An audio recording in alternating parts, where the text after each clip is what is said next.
All right, this is Bill Kanda, Custer County Commissioner. I'd like to welcome everybody here today. It's the 30th of June, 2021. And I'd like to start off, first of all, by reminding you to turn your phones off. I got warned when I walked in today because I'm notorious. And this meeting will be recorded in two ways, Zoom and as well as Kelly's got the official recording that we have as well, and that's live streaming. And so if everybody's got their phones silenced, let's stand for the pledge. And I would like to have Mrs. Wilson lead us. I pledge allegiance to the flag of the United States of America and to the republic for which it stands, one nation under God, indivisible, with liberty and justice for all. Thank you. We got to make sure everybody's here, Kelly. Okay. Yep, looks like it. Okay. Good job. I like it. When you come back after vacation, you know, and everybody's been at different times, it's good to start that way. So roll call. Commissioner Kanda. Here. Commissioner Flower. Present. Commissioner Day. Presently here. Clint Smith. In attendance. And clerk to the board, Kelly Camper. All right, we got it. Thank you. Okay, audience introduction. We'll start up here with Aaron. Aaron Kim, Where are you from and what are you doing? Westcliff Meats. Montana Canterbury, Westcliff Meats. Andrew Zeller, Sangre de Cristo Seminary. Ann Barthrow. Citizen. And Wilson, citizen. Who's this? County Planning Director. Dana Danny Wentworth, citizen. Good. Reggie Foster, TIO. Tia Jones, administrative assistant. Okay, that's everybody that's here. There, I think there's one person online last I checked. Is there anybody else? There's a Cindy Regan.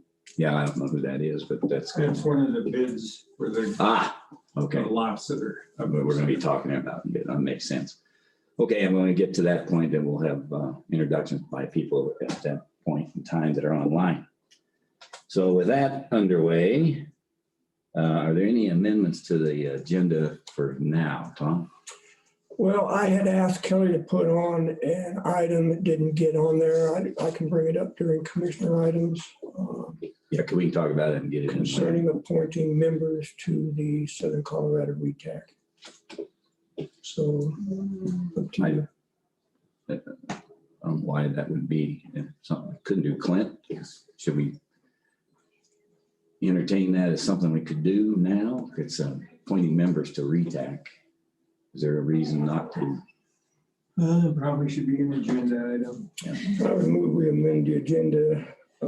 Today, you mean? Yes, by adding appointing members to Southern Colorado. I was asking if we should do that. What's your advice, Clint? Because we don't need. Yeah, I mean, it's an administrative thing, so I add it as an agenda. Today. Yeah. Okay, good. That's what I wanted to clarify. Second. It's been moved and seconded to amend the agenda to allow for the appointment of RETAC. Is it members or what was it? Yes, members and alternates, and I would request we put that after the deputy treasurer's salary. Okay, that's a good place. Okay, that's the third item up from the bottom for those of you that have an agenda for it'll be. Any other discussion? Okay, all in favor, say aye, Kevin. Aye. Tom? Aye.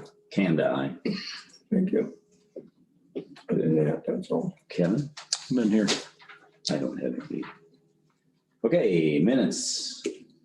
I looked and I like how concise they are, Kelly. Everybody's in attendance. Everybody voted yes, and we're over. There you go. Any comments, Tom, from you on anything else? I just had a note. May 19th was in the board packet, but it's not on the list of minutes to approve. Was there a reason for that, Kelly? What was May 19th? That was. We did May 19th? It was, yeah, they were in the I didn't board see packet to be approved, but they weren't on the agenda to be approved. I Yeah, didn't, they've already been Okay, yeah, I approved. didn't see that. I thought. Did you see it, Ken? I just wondered why they were in the Earlier board email, packet if yes. we'd already I approved them. Don't know, because I don't recall putting them in. Okay, and then I see May 4th was also in the board packet, and Let me see if I have the same board. I was I gonna didn't say, see that. I don't, That doesn't matter.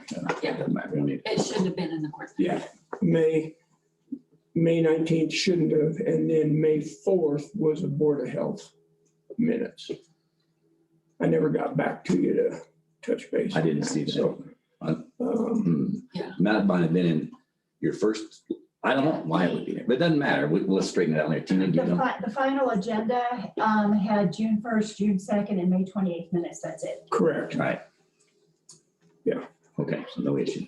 So Yeah, I just don't know. looked at those I don't minutes. recall putting them in the board Okay. packet, and so Yeah. I, Then they weren't in what I got as the final, which I think you sent out last night or whenever. Yeah. Final board pack. For today.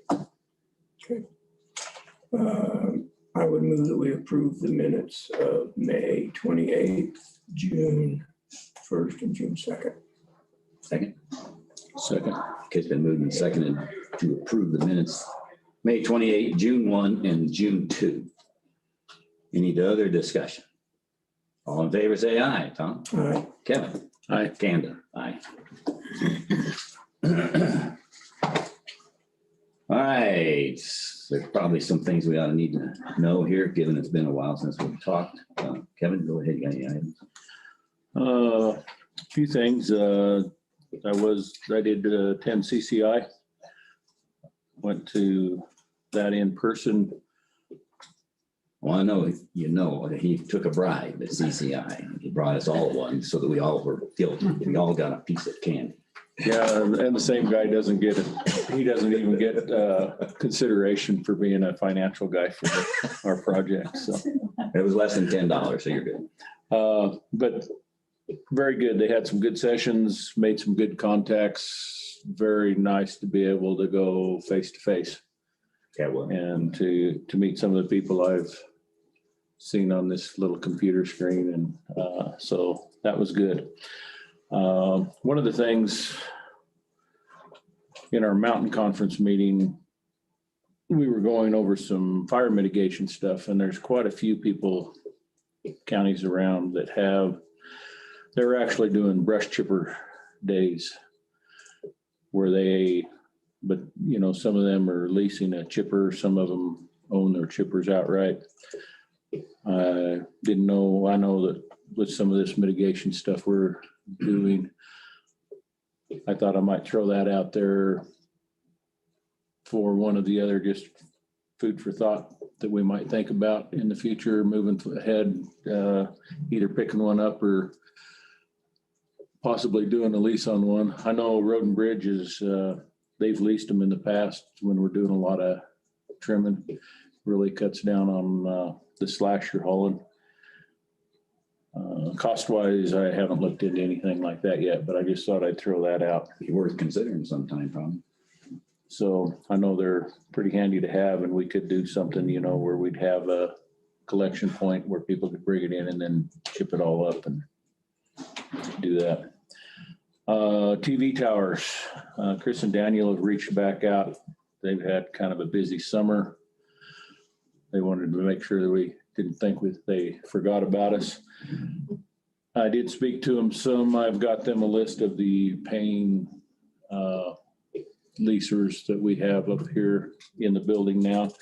They're wanting that so they can reach out for people to go in with them possibly on a backup generator. They are also looking for basically a no-cost lease from us on like a 5-year term if they come in, because they're going to be expending quite a bit upgrading the equipment up there, and would kind of like to have their monthly expenses as low as possible. So So you're gonna ask them to bring it to us, let's consider at some point. yeah, I'll have them put one together and we can look at it. And then again, I'll reiterate, Road and Bridge said that when they do upgrade and have to replace some of those cables and stuff, they would try to do the trenching for them to keep those costs down. And they did approach me as well about possibly, rather than using the existing building, possibly putting up a separate building closer to the towers. Did not know if that was feasible or not. Clint did check into that for me. It is permissible under our BLM lease, although it would need prior approval. Is there room? Pretty sloped up there. I think it could be done. It might take a little dirt work to. Don't like that little cubby hole. Yeah, and it gets pretty hot on them. One thing they're wanting to do when they do go in is they're going to put AC units on the building to keep that equipment cooler. UACOG went to Salida for that in person the other day as well, and pretty good meeting there. No actions for us. No actions for us. Something we might consider. Jessica, they're looking for some lots to complete some contracts and maybe put out a new contract on some self-help housing. I know we're kind of struggling with those lots in Silver Cliff and getting those approved through economic development. So just something, Might come. another avenue that we could pursue if we need to, as far as them going in with some self-help housing. And a quick touch on ARPA. The report, our first report's due August 31st. Whether we have anything to report or not, I guess. So I just wanted to remind us of that. And I don't know if we wanted to go ahead and start looking at figuring out what our committee or whatever would look like, or whether it's going to be a committee or us for sure, and who would make final decisions on that. When's it due? August 31st. We're gonna meet before that. For sure. That's your. Yeah, so we'll make sure I'll get with Tina and make sure we get that in. And then I did not make touch bases with Carol Banger in Wetmore. We tried to make connection yesterday and couldn't do it. I think she has some more information on the ambulance situation there in Wetmore. Good or bad? Well, I'm trying to find out, because from what I understand from comments made at the meeting the other day, that Wetmore may not be part of that. From their point of view, not district. Wetmore's point of view. Correct. So apparently Florence may have dropped us out of that, moving ahead, trying to get that on the ballot. So as soon as I have better information, I'll bring that. Thomas. Thank you, Mr. Chairman. June 7th, I attended the CCI conference virtually, 7th and the 8th, actually. Found it very interesting that Attorney General Weiser stood or sat for questions for almost 15 minutes after his little presentation, and our glorious governor got on there and threw out his little deal and then signed off. That was it. Never had an opportunity. Didn't even ask if there were going to be a chance for questions. He just cut and run. A little disappointed in that. But I guess that's the way it is. So they both zoomed in as well, correct? They weren't there live. The only one that showed up was the lady from health. The health department. Yes. Yeah. Jill Ryan. Jill, she's the only one that showed up in person to take her lumps. So Yeah, so I thought, you sorry coyotes, but, And we've given her a few. you know, I commend her for showing up, as Kevin said, to take her lumps and knocks for the last year, but a little disappointed in Polis for not at least taking a few canned questions or something else. Yeah. But other than that, I thought for $75, I thought I got my money's worth as a registration fee for that conference. So, and on the 7th, I also attended the planning and zoning hearing on the Giroux storage special use permit. As we had discussed, I also met with our custodian to talk about some cleaning protocols. It's not all on her. I think we need to consider replacing the flooring in these bathrooms. They're just degrading and deteriorating. So that's something we may want to put on the. That's a good idea. And we can also, I think we've all talked about a contract, a yearly contract with somebody on maintenance and repair, and maybe that could be considered. That would be a neat thing to have, just to have people, like we decide to do that, just go right to it.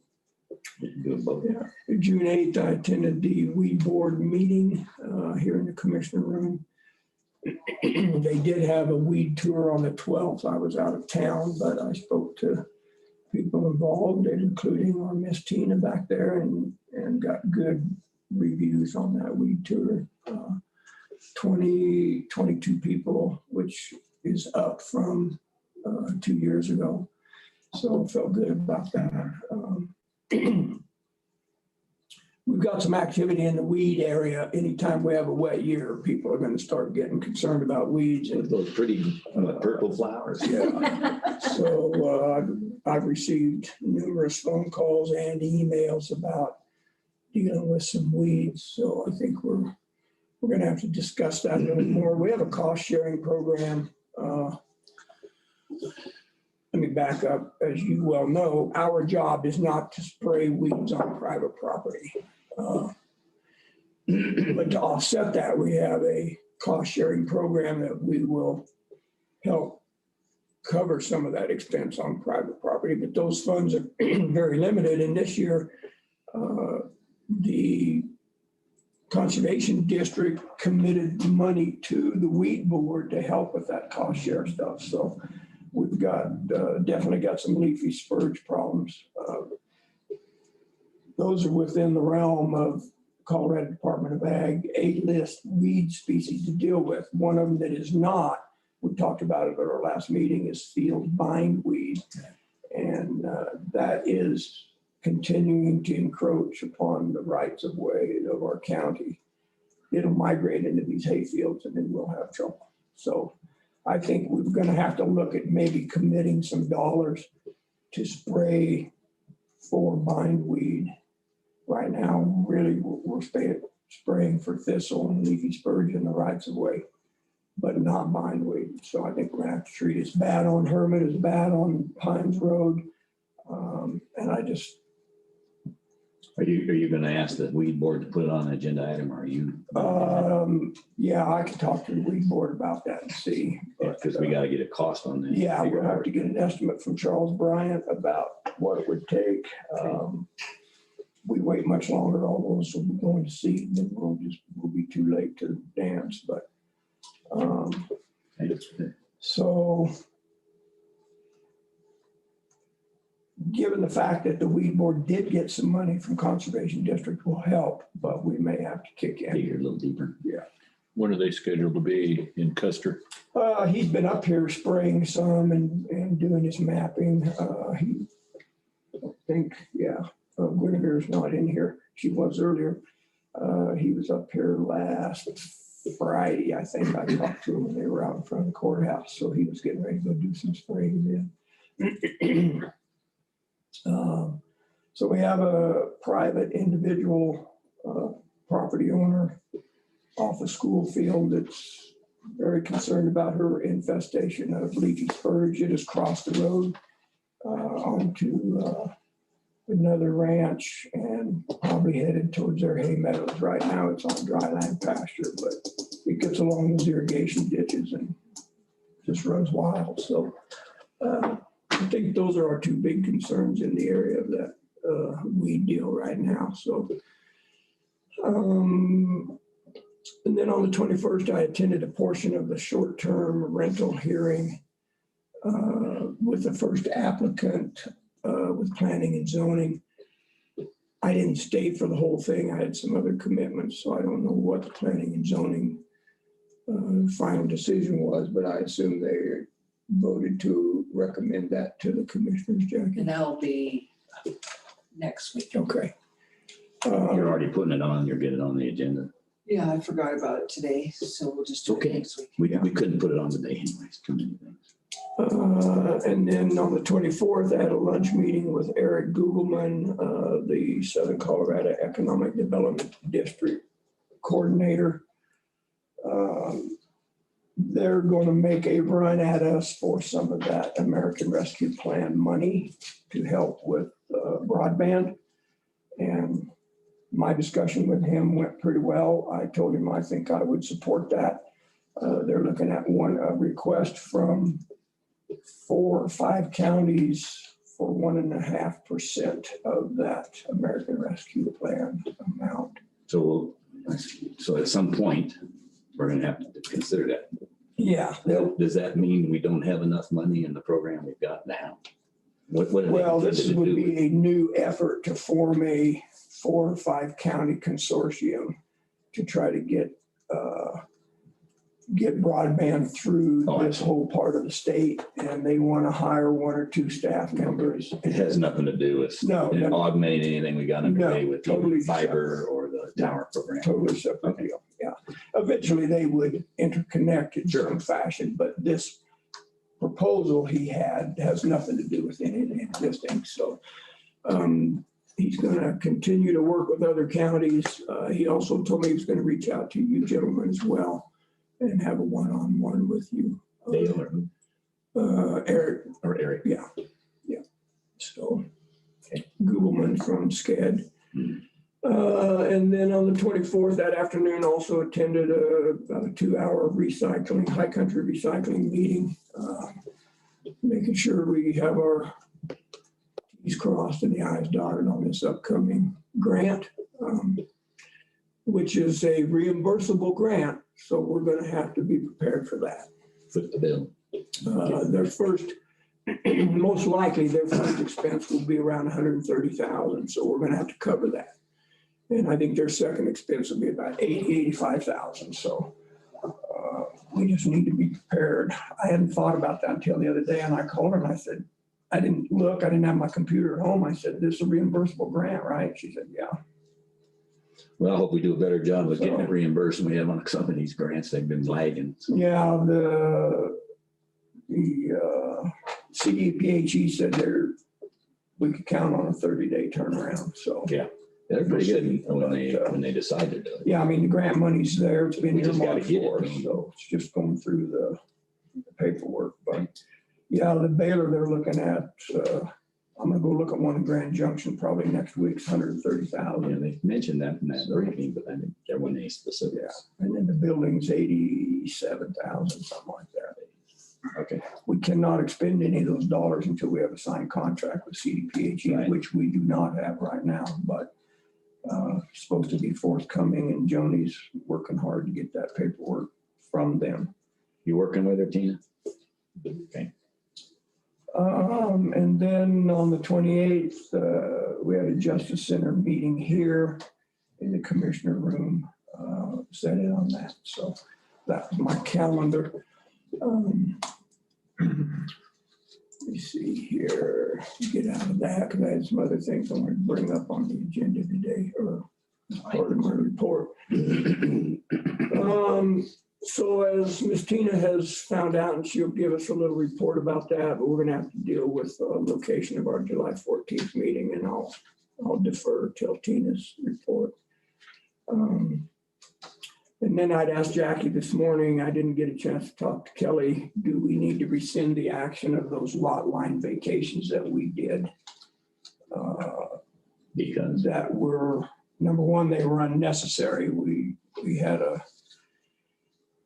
were operating off of an inaccurate map. Oh, really? Some of the stuff we did was not necessary, nor was it accurate. So I don't know how big a deal that is. Jackie seemed to think probably wasn't a big deal. It'd already been vacated. I think you need to rescind it. So why? Because if we don't, then Because we're gonna, if a title company comes in and searches it and even though it's been done, they'll see this other one and then that'll Yeah. fix everything. Okay, the minutes won't accurately reflect what's actually happened, correct? I mean, it could send somebody down. And also, we need to understand why we had the wrong package, and that ought to be in the minutes of that meeting anyway. When we talk about why we had the wrong map apparently or something. We don't have to work it now, doesn't matter. Yeah. But we need to understand that now. So, So we got a record of why we rescinded it. So I rescind that. Cause I did it, so you guys signed it, so we just, Bring it yeah, up we first. have to rescind Just our act consider rescinding it, that's all we got. of, approving that lot line. now, did you want vacation. me to rescind my paper? I think you guys should rescind it, your motion. Right, And then Jackie, since she gives me a piece of paper to record, then you'll give me a piece of the paper corrected. so that it'll get corrected in the, Make sure the minutes explain why we did all that. yes. So with that, I would move that we rescind the action of approving, of signing the resolution, right? Of the lot line vacations in the Golden Arrow Valley subdivision. You don't want to do all of them. You only want to do those 2 lots. You want to do it in this meeting? Yeah, that's right. Or you want to do Let's it? do it when I do my. Let's do another. All right, I'll withdraw Okay. that motion. Yeah, just the applicable ones, not all of them, Yeah. because some of those were correct. So you need to state them and we'll talk about it. Yes. in the report. Yeah. So with that, then I would ask that be put on the July 6th agenda. That's a good idea. I think there's room on the 6th. Yes.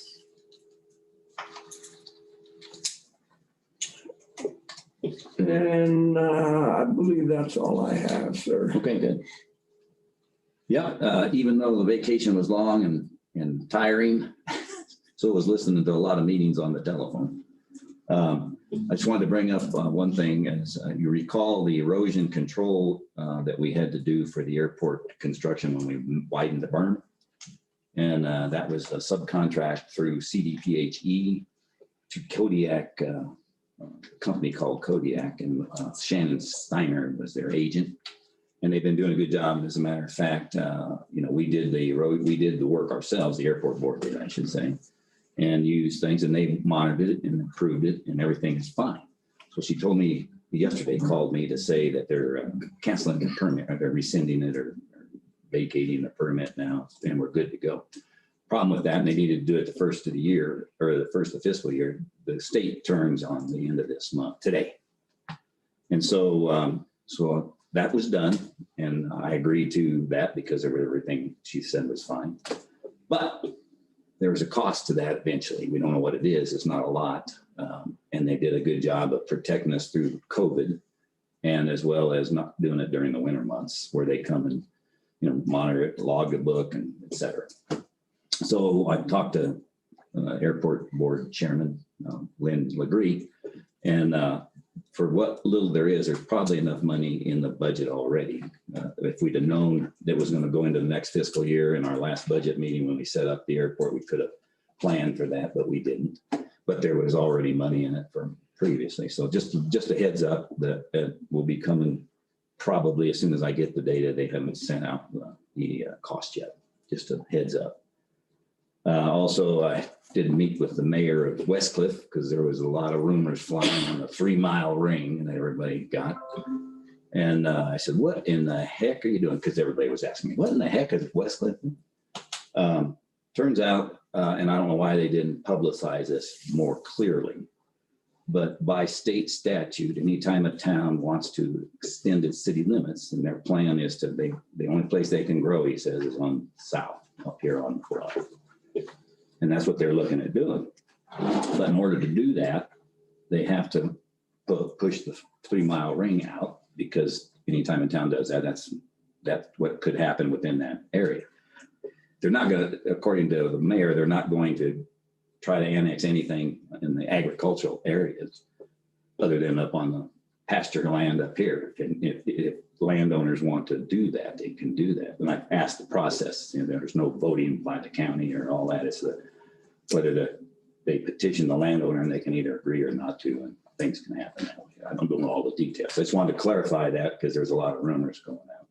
But it does open the door, because now it's already a 3-mile ring, and at some point if Westcliff decided to annex somebody's ranch out here, that they could do that, try to do that. Just a heads up.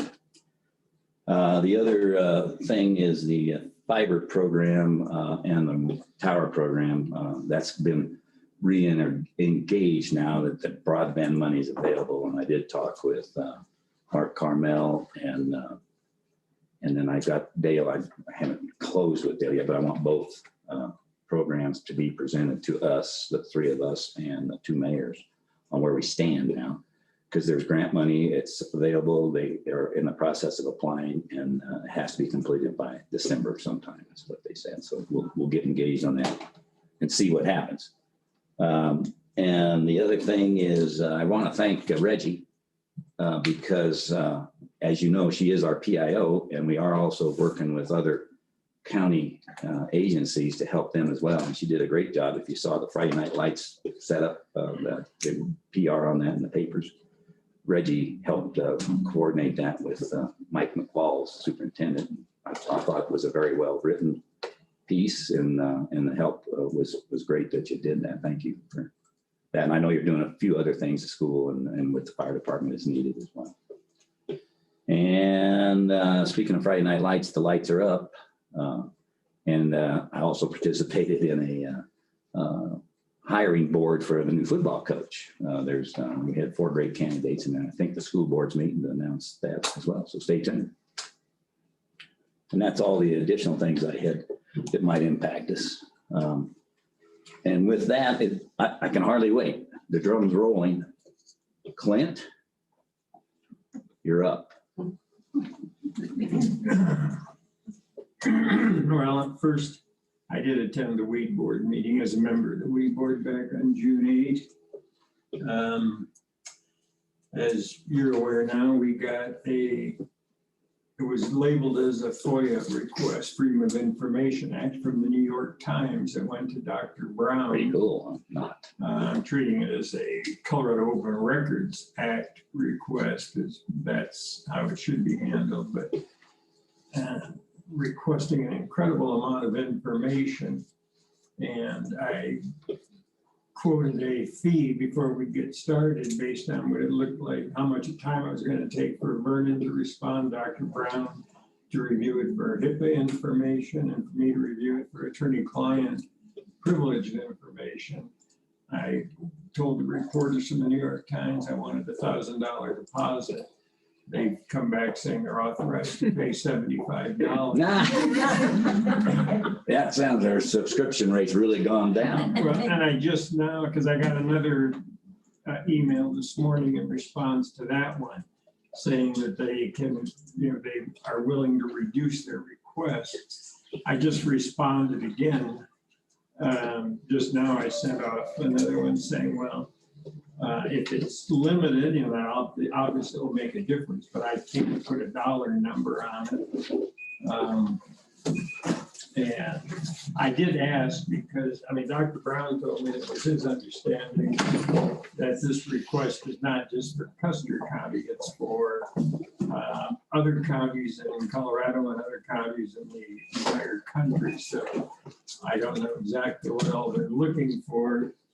But I asked, this is not a special request, just to Custer County. Of course, I haven't got a response to that yet, but I'll keep you posted on it. I said I'd be happy to get our IT director on it, but since he's pretty busy doing some important things, it would take a couple of weeks at least for him to comply with this. And if they have some kind of an absolute time deadline, I need to know that. Was it Colorado only, or? Well, I don't know. I don't know. I saw Dr. Brown come in a while ago, but I don't see him now. He said that it was his understanding it was all the counties in Colorado and actually counties in other states as well. But that's why I inquired about the scope of it. And I don't know if they've got some interns that are doing some kind of work on something. I have no idea. Okay. It looks like a total waste of time. But okay, let's see. Can I ask something? Yeah, Brian. And I haven't been privy to the rest of the email chain, but I understand that they were looking for emails all the way back to March of 2020? January 1 of 2020. Okay, we don't, as a policy, we don't keep emails beyond 90 days. I just told them that Okay. we don't have Alright. any from when Alyssa Lighting was the public health director. We would have them from when Dr. Brown took over. Okay. And they wanted the top 3 public health officials, so we're gonna have to hire 2 more, because right now we've got 1 top Let's public get health. that done today. Thank you, that's all I wanted. Add that to the Thanks, money we're Vernon. gonna have to spend. It's gonna be $50,000 for wages. But I told them that Dr. Brown is the top public health director, and he has a couple of employees that work for him, but, so I'll keep you posted on that. Here's the definition of irony for the next one. We have trouble in God's country. There's a subdivision down by San Isabel called God's Country Estate, where somebody has blocked a road and the property owners who can't get to their property anymore up in arms. Been working with Jackie on that a little bit to we're trying to get the guy to unblock the road. They're gonna have to, so it's not something that we handle or planning and zoning handles, but we do need to make it clear he cannot deny access to anybody else. They'll need to get that road surveyed to figure out exactly where it is. But the road's been there for many, many years, so I'm sure that there's a prescriptive easement over it regardless of, Think. and somebody can't just arbitrarily say, hey, I see it's on my land, so I'm gonna block it. And then next, I know we have some gentlemen here from Westcliff Meats. It's not on the agenda. Where we're at on that, as far as I'm concerned, I'm satisfied. The question that I had previously was about ownership of the LLC, because the original special use permit was issued to Henry Miller and his wife in their names. And then it was transferred over to an LLC, but that is still Henry Miller. So I don't believe that there's anything that needs to be done other than a slight modification, which I don't think needs to go through the planning commission or anything else. I think it's just an administrative procedure that could be handled through the planning, or with our planning and zoning director, and then the approval of the board just as a routine matter. And then there's another issue about whether or not Westcliff Meats is allowed to sell boxed meats. That's how it's been defined. And it's my understanding, first of all, they certainly can. They're in the process of getting the necessary permission from the state as part of their license. And then that would be in compliance with the SUP requirement that they follow all federal, state, and local laws. But they would be able to take in meat that was slaughtered elsewhere, butcher it on site and sell it at retail to customers on site. But it's not, again, I don't see that that's anything that would require any formal action by the planning commission. And I guess that's all I had to report so far. So you don't, on that core request, then are you gonna, any other correspondence, you're gonna keep us in the loop? Yeah, I will. I sent this off to them just now saying if they can pare it down, it'll save them some money, but I still can't really, all I can do is tell them, I know it's gonna be a lot more than $75. Yeah. But I can't tell them how much, because Okay. it's gonna take, some of Vernon's time, Dr. Brown's time, and then my time to look at everything. Good. That's it? Yeah. You got a question, Tom? I do. One question, I just, if I may, before we move on, would like to welcome and introduce yeah. Ms. Kathy Garcia. Thank you for being here today. Well, thank you for having me. Yeah, welcome from all of us. And also we have a couple other, Vic, this is for Kelly's minutes and everything. Vic is back when he wasn't part of it before. So we're good with everybody that's here then. Thanks for coming up. Okay. Sure. I have mobile office hours today. So anyone who has a problem with the federal agency can come and see. We all have a problem, so you shouldn't have said that too loud. Every one of these people will line up. You better be careful. Yeah. Okay, thank you for being here. Okay, Tina. Thanks. We'll see you. Yes, I have a couple things to talk Sorry about about. that. Performance reviews. There are 2 annual performance reviews that are due. One's for March and one's from April, the commissioners. These employees report to the commissioners.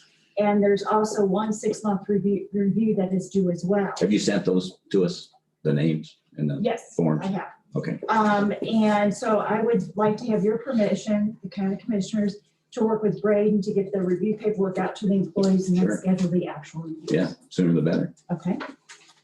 Next thing I have is the BOCC meeting that is currently scheduled on July 14th of 2021. It's currently scheduled at the San Isabel Lodge.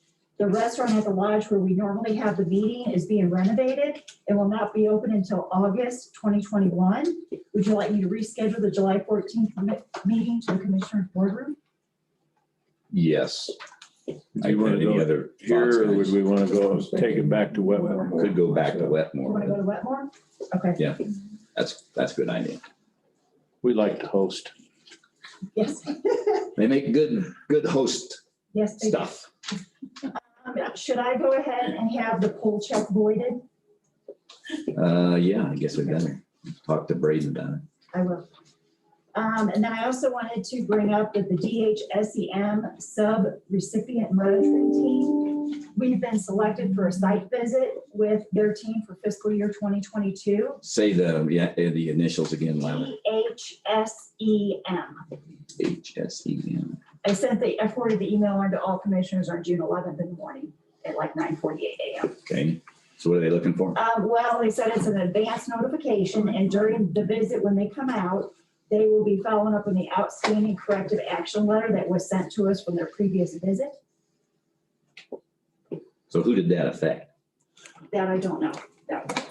So I need some direction from the commissioners as to what have. We gotta figure out what the initials stand for. Well, I know. Homeland Security, yeah, and I'm sure it'll be through Office of Emergency Management. Way in, probably. Okay. And then I wanted to give some grant updates for the CVRF, which is a COVID relief fund. I'm going to be submitting today, because today's the due date, requesting $50,000 for reimbursement. And that would be covering costs that have already been spent that we were not able to submit for Right. reimbursement last time. Okay? Thanks for working that. Oh, By the way, no it was problem. confusing. Broadband Tower EIAF 9215 grant. It expired March 31st, 2021. I was able to do some research and have gathered the necessary information in order to submit a payment request number 2, which I'll be submitting today for reimbursement for a little over $72,000. Was that part of the 100,000 that we had, or was it some other? It was close to that. 92,000. It was 92 Yeah, it was something. 92,000 with the whole, Yes. but they only had billed for 86, 70. I believe 86 something was from DOLA and the other half we were committed to. Okay, Okay, that's all I have. I did talk to Dale. He sent us an email that he'd reached out to Christy Doon, had DOLA to, as he told me in a meeting with him, beg forgiveness, not throw the commissioners under the bus. Yeah, I That he did would take the blame for well, it's easy to throw blame on Dale. I'll do it. overlooking the deadline of that grant. So initially, when DOLA contacted us, we were set to lose, what, 30, 36. 30 Oh, some a little over thousand? 30,000. Yeah, It would have been tough. to suck. so hopefully Mullen will plead his case and they will. Yeah, I don't know. It's just when you assume things are going along, it makes a fool out of you and me both. Because I don't think it's the words full. nice, but I'm being polite, unlike the zoning office. All right, thanks, Tina. Can I bring up something during Tina's? Yeah, go ahead. So I've been doing the agenda since Tina's been out, and she's back for half days a week now. And people are still sending requests to her, so it gets kind of muddled up sometimes. Mhm. Can we switch it back over Yes. to Tina? I was gonna say, yeah, because that was our plan when we talked last, was the 30th was gonna be, and And she did get enough time to work it, and she is doing things from home as well, so I don't see any reason why it shouldn't be. Yeah, and I think, are you good with that? Yeah, I'm You guys good? Yeah, I'm fine with that. Yeah, our plan was to make this transition when she came back full time, but I'm not opposed to doing it now. It's certainly been I cumbersome. think it would, yeah. That is, And makes it confusing. me with the election coming up and stuff, we got a lot going on. So An the election. packets and That would everything. help me. And she is kind of a full-time Yeah. pain, even though she's back half-time. Get requests in, they gotta, and sometimes they don't get by, and we don't see them, and so we gotta make sure it gets in there in Thank time. I Thank you. thought you'd appreciate that. Things drop through the crack. I heard you, I just wasn't gonna respond. I was looking for one from her, actually, so. As usual. All right, thank you, Tina.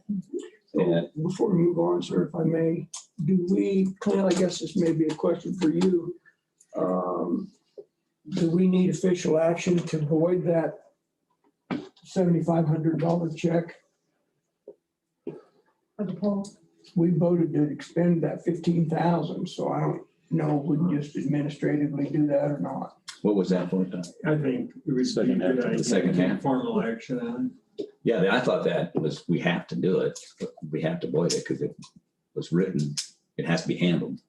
Do we need to vote on that or do we need to cancel? Personally, I think we do. it. Yeah, If we don't, there'll be no record of it. And all of a sudden, somebody said, what happened There's to that no money? reason why we can't, and I don't see why I can't move to void that check. it should be done that way. So I move we avoid, they have canceled the check to Frederickson Posters for 7,500. Been moved and seconded to void that check. Any other discussion, Kevin? No, sir. Anybody else? All right, Some discussion. the what? The most recent check. Yeah, the most of that, 75 is the last one. Check that. Yeah, She's she's got it. got the check number. Yeah, so at some point, I'm glad you we brought have that. to have a discussion about what that money's gonna be used for.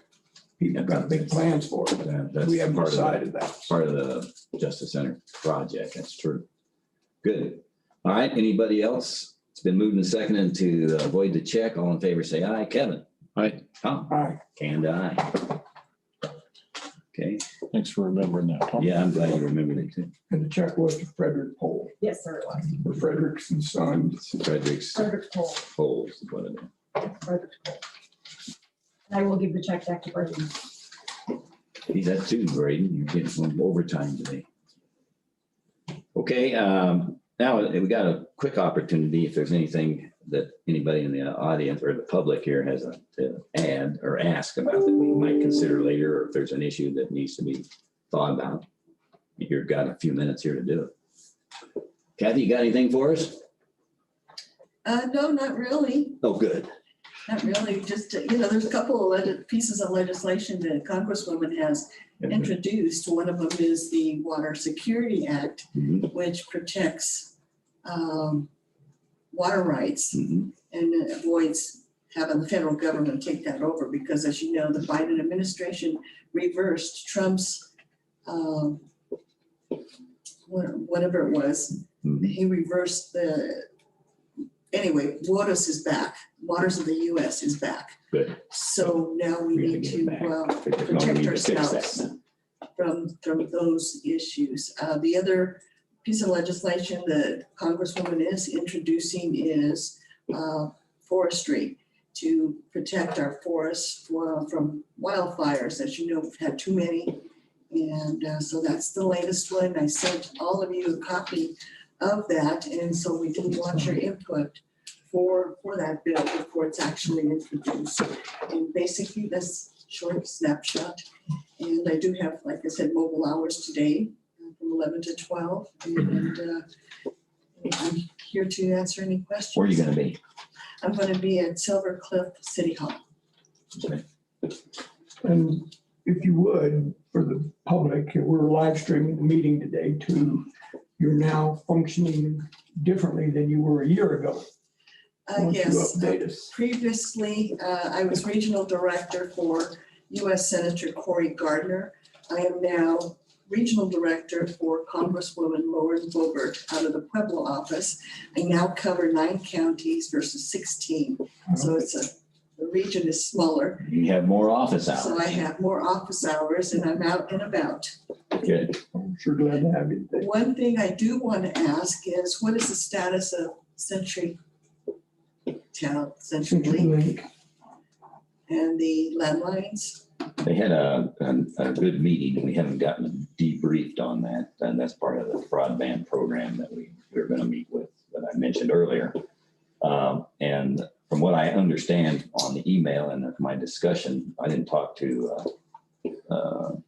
CenturyLink directly. I talked to a couple others. They're happy with what we're doing so far, and they understand what's happened with the COVID messing things up and extending things. And they're looking forward to, everything's working with the kind of phones they have, and CenturyLink's going to continue the program right now. And that's all I know roughly. So stay tuned. I'm glad you brought it up. We can, we'll make sure you're invited to that meeting. Yes, please. I'd like to be invited. Tim Kunkelman is the name I was looking for. I would like to make sure that CenturyLink does what it promised. That's right. And and in fact, he took the initiative to start that discussion about 3 weeks ago, I think. Good, Yeah, thank those you. folks have been without landlines down there for over 2 years now. Right. So, okay, Okay, thank you. anybody else? Nothing? Anybody lighting up out there, Tina? No. All right, well, let's move on. Public comments done for now. We'll have some at the end again. Unfinished business. Anybody have that, Kevin? No. Tom? No, sir. None here. Okay, new business. You're allowed to comment, anybody, during the discussion period of this, what we're considering here as we go through the agenda. We've got 1, 2, 3, 4, 5, 6, 7, 8, 9, 10 items. Some of them are going to be easy. Just like an encouragement. So we ought to keep on time. We've got 10. It's almost 10 right now. We've only been here an hour, so let's see what we can yield. Does anybody, or we can take a quick break if anybody needs to before we launch. I'm good. Okay, good. All right, let's go then. All right, first up, consideration of approving the vouchers. And I know that's why Braden's been hanging around back in the back here. And the signing of the check. So Braden, you got Yeah, just a quick update. I had sent those out Monday. Yep.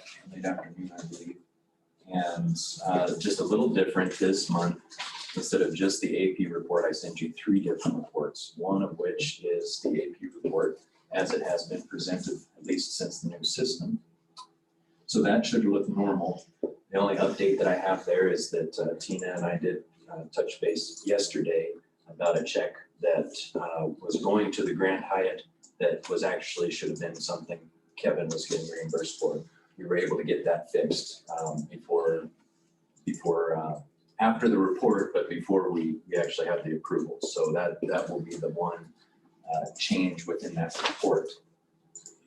The other 2 things is there has been some question of like, can we see the payroll and how much we're expending as far as the payroll goes. I think the middle ground that I found as far as that went is the report that I sent you. look pretty good. Will give you an idea of what every department is spending on payroll. Mhm. And I think that would be sufficient as opposed to a full list of exactly who's getting what. You guys can still have, there's some transparency as to how money's being spent on the payroll. So for the public record, because this, I probably ought to explain, we went through a transition. When did we start? End of April till now, basically. And we've had Vernon and some other, and Jordan and Braden transition. Would you explain, we had an old system and now this system has much more visibility real time and it's easier to handle. And I think from a user point, just give a quick for the record. Yeah, absolutely. So the old system was very much, there was a lot of internal systems that were created, and then the old system was more or less only used by the director of finance at the time. And so this new system, every department has a representation of access into this system. And so they're able to access different things, such as being able to put in their invoices directly. That gets rid of the 2 or 3 times that we were changing hands internally, so less chance for error as far as that goes. Each department is physically putting in their own invoices, and now our department goes through and just double checks, make sure everything looks good, things are going in the right account. We have a digital record of whatever the physical receipt or invoice is. And so we now have all of that access online as opposed to boxes of tri-folded vouchers in the back of Kelly's office. So we're cutting down on a lot of paper and creating some efficiencies there. But in addition to that, every department is also able to pull their own reports. And so they're able to see in fairly real time, at least the month of, what exactly they have been spending within their accounts versus their budget, which before was a request to the finance department and then some turnaround time to get that report pulled and sent back over. So overall, and just the reporting capabilities seem to be, there seems to be more ability to report on different things as you're being able to see now. So I think overall, that's been a really good move towards transparency for departments in the county as a whole. And more efficient and more cost effective. So I appreciate it. Thank you. All right. I have a question, Go ahead. sir. So on the payroll report, funds 20, 24, 60, and 70 are separate than 10, which is a general fund. Is that because those are standalone? Why isn't Road and Bridge, for example, being paid out of the general fund payroll?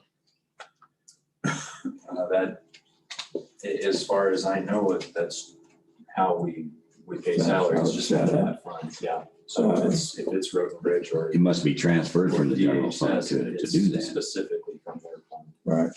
And then I did not see airport payroll on here. We are paying, I believe, half-time for the airport manager. Didn't get us, this may be the answer And here. I think the answer just raised his He hand. came in at a high trot. He's out of breath. Yeah. Could you repeat the question, sir? Yes, I'm hesitating to let you get your breath caught up. But Okay, thank you. I do have an answer. to Oh, okay, so I was asking about why is not airport payroll reflected here, basically? I would imagine it is because they're in as a 1099 employee. Oh, that's right. So We anybody agreed that's to a that. 1099 employee Will would not not show show up. on Thank it. you. We'll Perfect. see that in the AP report though. So Okay, it is, yeah. you will see it. And the Road and Bridge question, Vernon. Road and Bridge is restricted funds. Right. So everything in Fund 20 has to go to Road and Bridge, and that's where the salary is based. So Okay. that's why salaries are coming out of 20 Road and Bridge salary fund. Good. Okay, good. Okay. Thanks for And while Vernon's Thanks for here, the spread. Let's come back. Just a quick shout out as well. We were talking about the coronavirus relief fund earlier. Vernon did a lion's share of going back and finding out exactly what all those were spent on. That was kind of a question mark as of last fall. And so he put in a lot of hours on that. So just a big thank you. Yeah, and that reminds me, while he's here, because I wanted to mention this too, it's one of the reasons I didn't report it. I'd like to thank Vernon, you and Jordan for that transition. And I know there's others that have been intimately, Barbie as well, for making that happen. So, and it was smooth from my point of view. Might have not been from yours, but it was great. And we had the contractor here in the meantime. Thank you, guys. Smooth as a roller coaster. So are you expected to sign this payroll document? We don't need to sign anything. It does include by default a signature page on it. All that I need is just the minutes that say that we approve. Yeah. Okay, so, The third report, just real quick, okay, is that out of cycle. And so we discussed briefly last time I met at the beginning of the month that we have these out of cycle checks that get cut throughout the month for various reasons, whether that's urgency or tends to be urgent.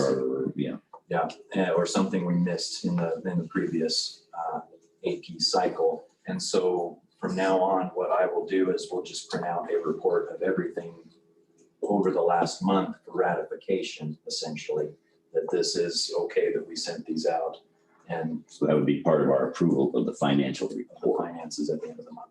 Correct. No way we can trim down those out-of-cycle checks, particularly with Black Hills and those recurring ones that we deal with every month.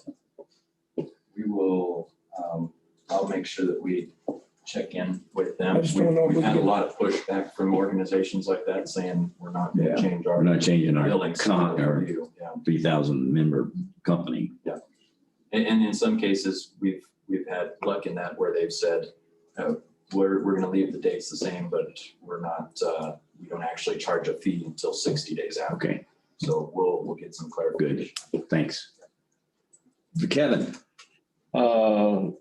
Did we get new numbers for Wetmore and that other issue? I saw that it was back on there again on this report. Well, it was supposed to be. is that good or bad, Kevin? Well, it doesn't matter, I guess. In all actuality, we know it's okay, but I just see it showed back up on the report Do again. you have a page number on that? Oh, We did make the change last month after you Okay. found that. I don't have that document in front of me. I just noticed it when I went through them. Okay, I'll check through. I'll okay. run through, see what's going on. Other than that, I liked everything, especially since you caught that one. Right, so the 338 has been voided to the hotel. Yes. Okay. And then one was created for Kevin for reimbursement. I got Cabela's points. I like it more when we can void and not have to reissue. Apparently we lost out. Less work for me. All right, thank you, Brady. And good job, thank you. All right, let's move on, because the next item is a very, very, very, very nice item to have on this Well, agenda. point of order, sir, we need to Look, approve. we need to prove it, I'm sorry. We, And I'd like a motion. to approve and a motion to ratify both. second, No, I'm sorry, I'm just saying that's what we need. I move that we I thought you- approve the vouchers and the payroll and also ratify the out-of-cycle checks. Probably needs to be done in two separate motions. Okay. I move why? that we approve the vouchers for payroll. All right, Well- second, if you want to. I don't know why we would, but it's okay for me. Yeah, I just think to be correct, they should be handled separately. Keeps it tidy. Okay, go ahead, second. I'll second the motion. Okay, it's been moved and seconded. If we strike the word voucher. That's right, because voucher is no longer, that's what Okay, say- I was reading it off of. So restate it, and I move that we that accept. we approve the payroll as presented. There you I'll go. second that. All right, it's been moved and seconded to accept the payroll report as presented. All in favor, say aye. Well, let's have some discussion first to be correct. Yeah, I was trying to find your point that you brought up on the Wetmore thing, and I remember seeing it. I can't find it now, of course, so sorry. 40 something sound rings a bell, but that's probably way off. That's all I have, sir. Anybody else? Okay. It's been moved and seconded, accept the payroll report as presented. All in favor, say aye. Tom? Aye. Kevin? Aye. Cand, aye. Do I have a motion for the ratification? I would move to ratify the, you didn't sign those checks. I'm assuming they were stamped, but Yes, I authorized them to do it. I would move to ratify paying the out-of-cycle bills in the tune of 18,000 and something. I can look it up. Sorry. It was like, I can't remember. $18,122.90. Second.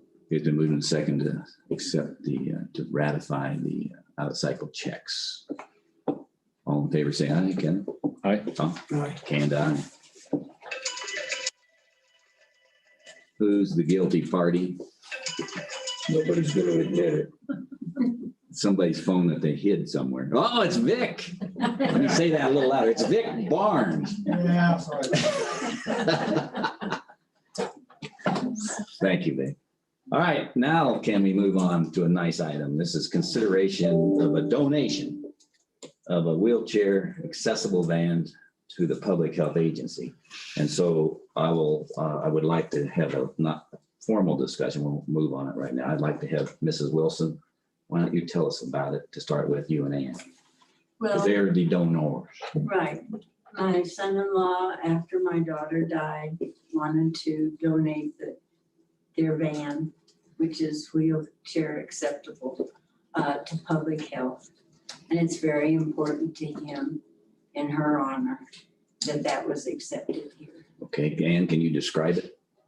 Well, it's a full-size van with a lift on the side, and there's seating available in the front where someone can transfer to the front. There's a bench in the back where someone could also be locked in or sit. And then they can also lock in next to the next area behind the seat. So there's quite a bit of space in it, and it's been well maintained. And Year and model?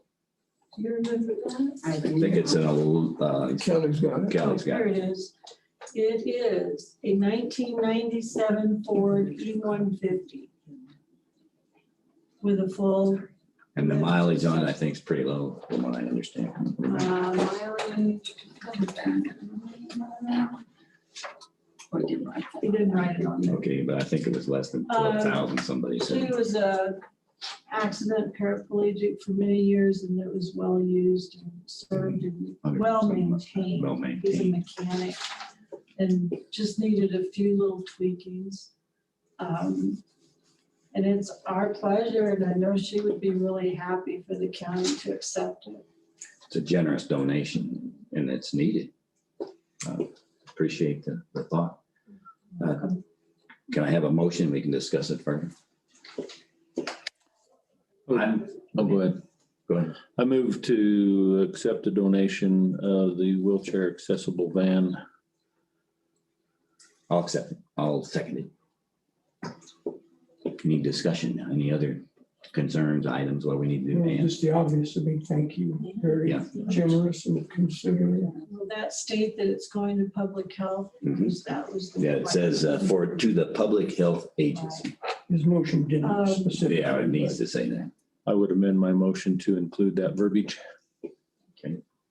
I just want to say that West Cliff was near and dear to her heart, as is ours, since the early 60s. Was your twin sister, wasn't you? So I have to tell you a little story. I'll digress. I happened to meet Dr. Brown, and he was having to drive his personal vehicle to take someone to Colorado Springs, and said he really could use a vehicle. I think I have one. For you. God heard him at the same time. How So about that's that? how it came about. And when was her passing? April 6th. Yeah, that was very, very, Yeah, well, very thoughtful. sorry about that. And it's very You're thoughtful. welcome. Any other comments? Thank you very much from the Board of Commissioners. You're welcome. All in favor, say aye. For the motion of accepting the donation of a wheelchair accessible van to the Public Health Agency. Tom, Aye. Kevin, Aye. Kanda, aye. Good job. Thank you. Thank you. Thank you. Thank you. Yes, thank you, ladies. Okay, now we have another fun project. Andrew, you're here for a reason. Yes. And we want to consider next the SB 35 subdivision waiver for Andrew Zeller. And I'd like Jackie to explain what's Will going on. you open a window? Please. Oh, yes. Is that because you're getting ready to talk? Windy Jackie. She needs more oxygen. Either this is gonna get ugly or she's hot. One of the two. I don't think it's gonna get ugly. You're always hot. She's always hot. I'm always hot. It's not gonna get ugly. Okay, speak up loudly now so we can all hear. Okay, so the state allows certain waivers to be given for certain things. Like we have a waiver for septic. And we also have, this one we're dealing with is a waiver of Senate Bill 35. And what it's stating is that the county commissioners which has been done in the past, can give a waiver for a well. So Mr. Zeller has already a piece of paper, and I included that in the packet. When I contacted Division 2 Water, have an issue with it, but you will need to sign a subdivision waiver. If you notice on the map that I included in my packet, this is a 10-acre piece on the side. Yes, there is some larger pieces next to it, but when it happened, it was subdivided and this was left out of the subdivision. It wasn't included. And so this is a better map. Maybe you could pass that around and share it. But it's a 10-acre parcel that needs a subdivision waiver. And county commissioners about 8 years ago decided that they wanted to do the subdivision waivers.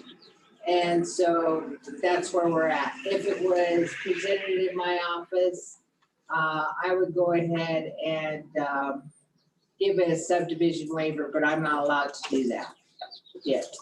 Is this the parcel on the, there's two of them that's outlined in yellow here. Is it the one on the east or the smaller piece? The long rectangular. Long rectangular ones. It's almost a. She's got it in yellow here, Kevin. Yeah, I've got it here, so. So Jack, I have a question for you, Mr. Chair. Go ahead. So is this 10-acre parcel included in this subdivision now? No, And would it become part of that subdivision? no. Am I correct, Andrew? Correct. If I say out of turn, just say no. to So me. it was not considered in the first place, and so this is the waiver that the state's allowing us to do, is to grant a well on that parcel as Yes, incorporate, not incorporate. we do it for government lots. We've had to do it for government lots. Parcels that were created years ago. Sometimes they're not recognized, so we have to do a subdivision waiver. It's just part of, Didn't get zoned in the first place. yeah, It's it's just- part of the paperwork for the government, state. And so we're really circumventing Senate Bill 35. correct? Exactly. Waiver. Okay, I would move to approve subdivision waiver for the Zeller 10-acre property. I'll second that one. Sounds pretty straightforward. Any discussion? I don't believe so. Anybody else? Jackie, you got more to say about it? No, but I have a letter ready. You have a letter to required to, why don't you explain? Okay, so it's notice of action of the Board of County Commissioners that it's been approved, your request for a subdivision waiver. Where's it go? It goes to Kelly. It has to be recorded. Then Mr. Zeller, when he goes to drill a well, will present this, but it has to be recorded, And all three commissioners sign it or just the board? just the chairman. Okay, so that would go, if we approve this, then I would sign it. Correct. Anybody else? Well, I guess I struggle a little with the concepts, only because of my ignorance that this parcel was not in the subdivision, correct? Correct. And so I wonder, number one, is subdivision waiver an appropriate term for what we're really doing? Yes. Really, Yes, it is. It's why a, are we waiving something that's not in a it's not in a subdivision? subdivision. Right. That's why it's a waiver. Okay, It's a waiver it's in not part of the Senate zoning. Bill 35, which is a subdivision waiver. Okay. And so this subdivision just met the cutoff, the prior subdivision next to home of 72. right. Uh-huh. So maybe it's just a naming here. I would think a Senate Bill 35 waiver would be more accurate, but maybe that and the subdivision waivers, same thing. I don't know. And it just stays with us, correct? That's, the document is, It just recorded with us and then he That- has a You'll have copy to to the file well it with the driller. water. No, and then that way the title reflects that action, so the well is legit. oh yeah, a title company could go back and look. No one else is gonna see it but the well driller, the state of the well, and it's just what they call them. So you Subdivision won't have to waiver. send us with this application for well permit. He's going to, after it's recorded. So we'll go to the state. Yeah, they'll see the request for the well. If you want a well, I don't know if you do, I enjoy drinking water, particularly Custer County water. especially up there, pretty pure. It's fantastic. So if you approve it, I have the letter ready that says you approve it, and we'll just sign it and give it to Kelly to record. That's per your question, yes. Instead of no. I forgot what my question was. That he had to present it for. Yeah, it would have to go to the state as Yeah, an so attachment. in a way, Well, it does go. I just had to correct Jackie. Yeah. That's He good. forgot his I'm glad question. we've got the Don't Jackie have- correction patrol here. That's, I'm glad you're here, Kevin. Thank you. All right, any other discussion? All right, I'll call for the vote, and that would be to consider of SB 35 subdivision waiver for Andrew Zeller. All in favor, say aye. Kevin? Aye. Tom? Aye. Kanda? Aye. Did I have to sign it now? Please. Where? Here. There's a good chance if you sign it, she goes away. I know. Oh, let's sign some other ones. See you guys. Thank you. Unfortunately, she's not going away. Who? You, Oh, no. No, you got another- I got Arizona. Now I'm good. you're good. Still on the agenda. You got quote unquote your second reading. I'm ready. Pipe some of that water down the hill, will you? Already doing that. Right now, we're getting a lot of runoff from you. All right, thank you. Let's go on to the next item, unless we're ready for a break, because I'm not asking for it. All right, let's consider the short-term rental deadline since Jackie's here and it's on the agenda. And Go ahead. And, oh yeah, Vic. But Vic's pretty quiet. You gonna let her talk or you gonna introduce her? I'll let her talk. All right. You're gonna make sure she's right. Yeah. Okay, so when we started doing the short-term rental, and we had all the public hearings and stuff, you had passed the short-term rental. And so now, the problem is that we gave them if I understand this correctly, we gave them a grace period to go ahead and rent their short-term rentals till January 1st. Right. But they had to get a permit between now and we didn't give them an end date. So what we're having now is stragglers. We've had one, and that was Mr. Bruckmeyer. So we have two scheduled in July 19th. But here's the problem. We don't have an ending date. Do you have a recommendation, Jackie? That's really what we need. Get cut to the chase and then let's find out That why. was really rude. I had this speech. So my recommendation is that we put some dates out and maybe have our PIO do a public announcement in the newspaper. I would like to say that the last time we'll take an application will be November 11th, and the last meeting will be November 29th. That's probably a good idea since the 15th of December, we kind of waive or we get into other things. So Correct. that's good. It's good. The end of December, and we don't have any meetings in January at this point in time. But we need to get this ball rolling because the stragglers are not. And you don't need 40 people trying to come in 1 month because that was one of the issues we were gonna have and now nobody's coming. So I want permission to end this November 11th. And the last meeting will be November 29th. And I want permission for Reggie to write up something in both newspapers. Okay, so let's have a formal vote for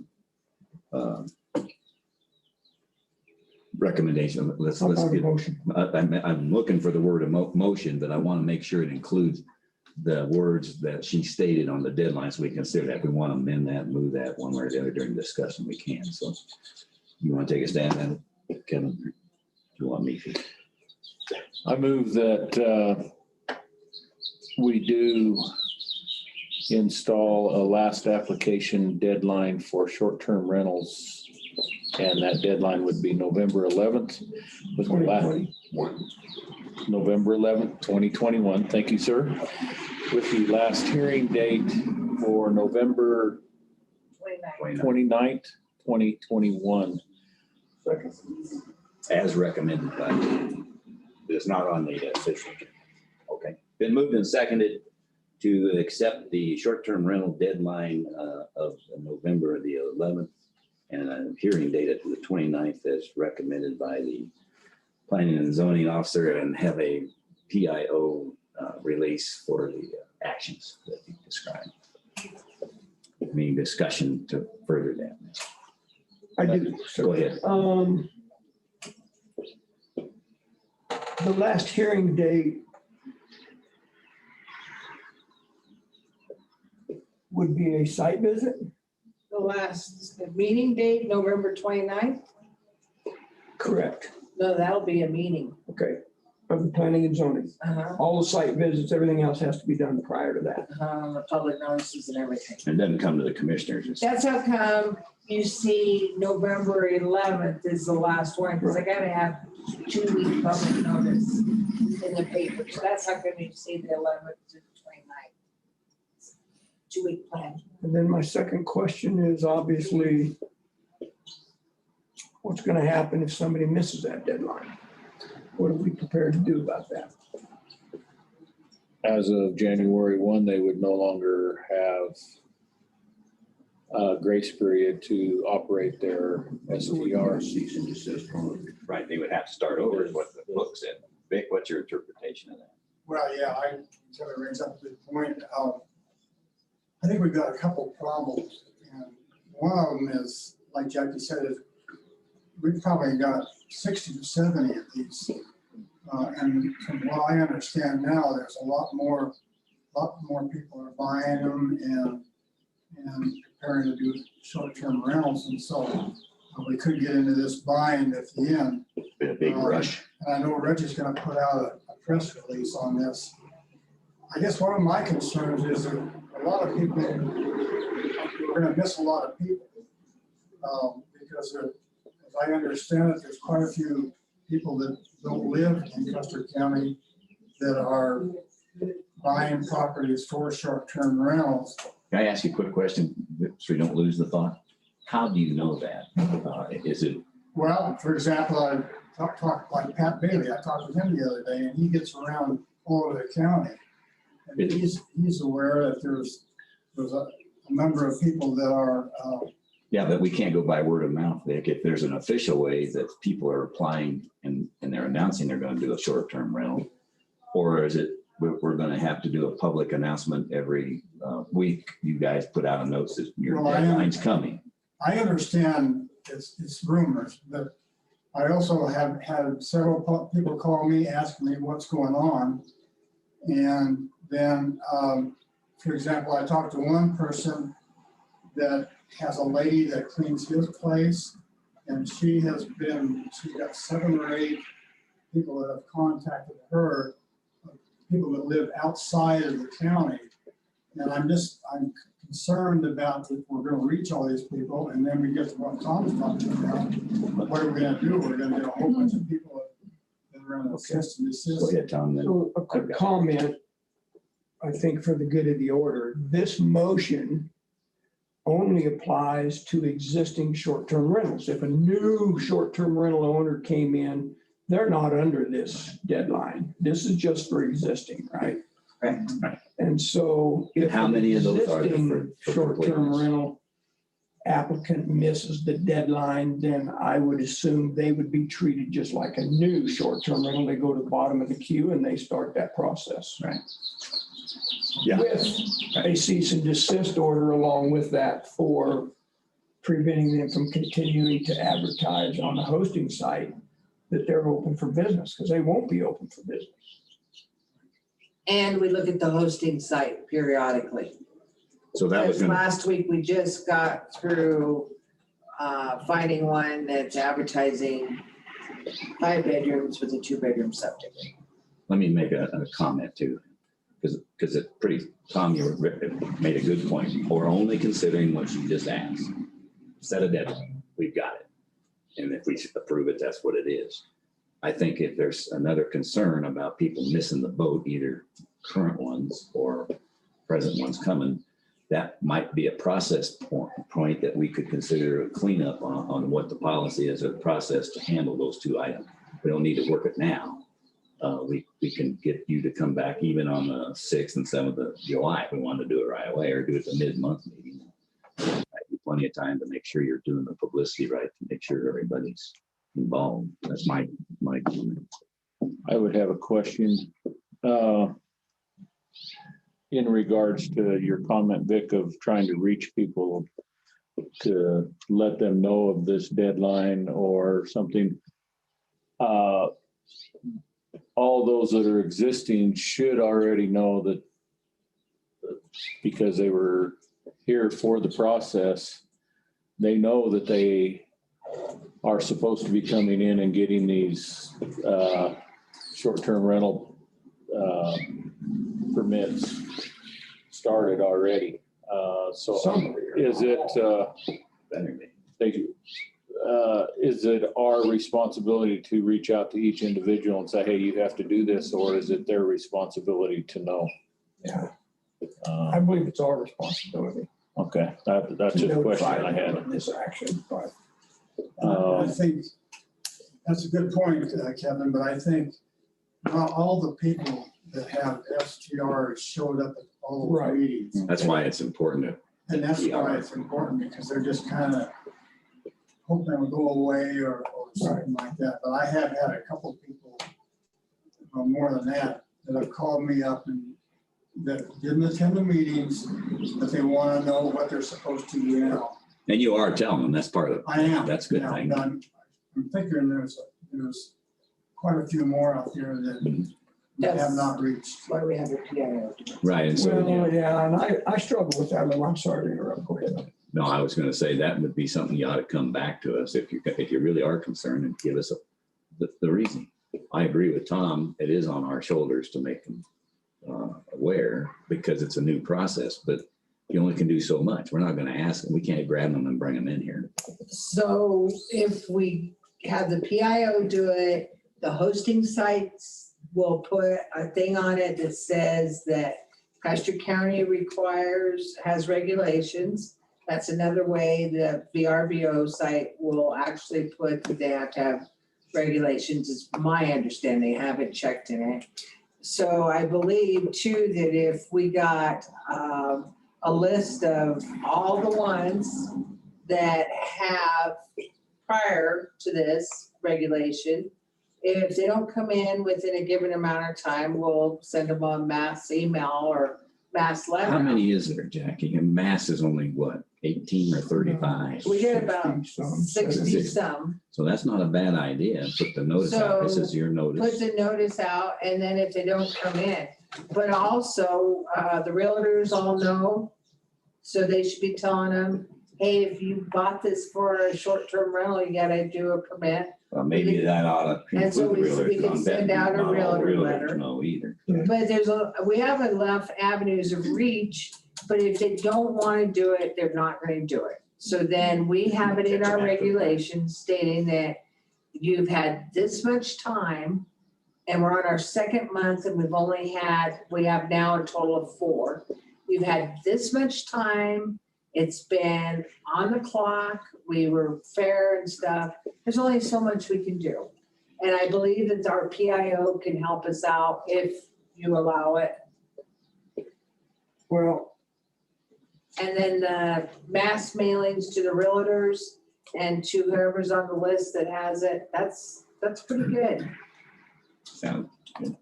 yeah, I've got a comment and I want to introduce an amendment.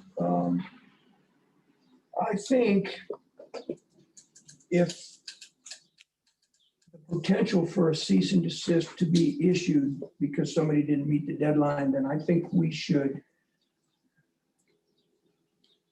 put this information in a legal notice and put it in the newspaper. Yeah, I do too. press release is not gonna hold up in court when somebody No, I says, think wait a minute. that's a good point. But You had no right to do this. Yeah, right.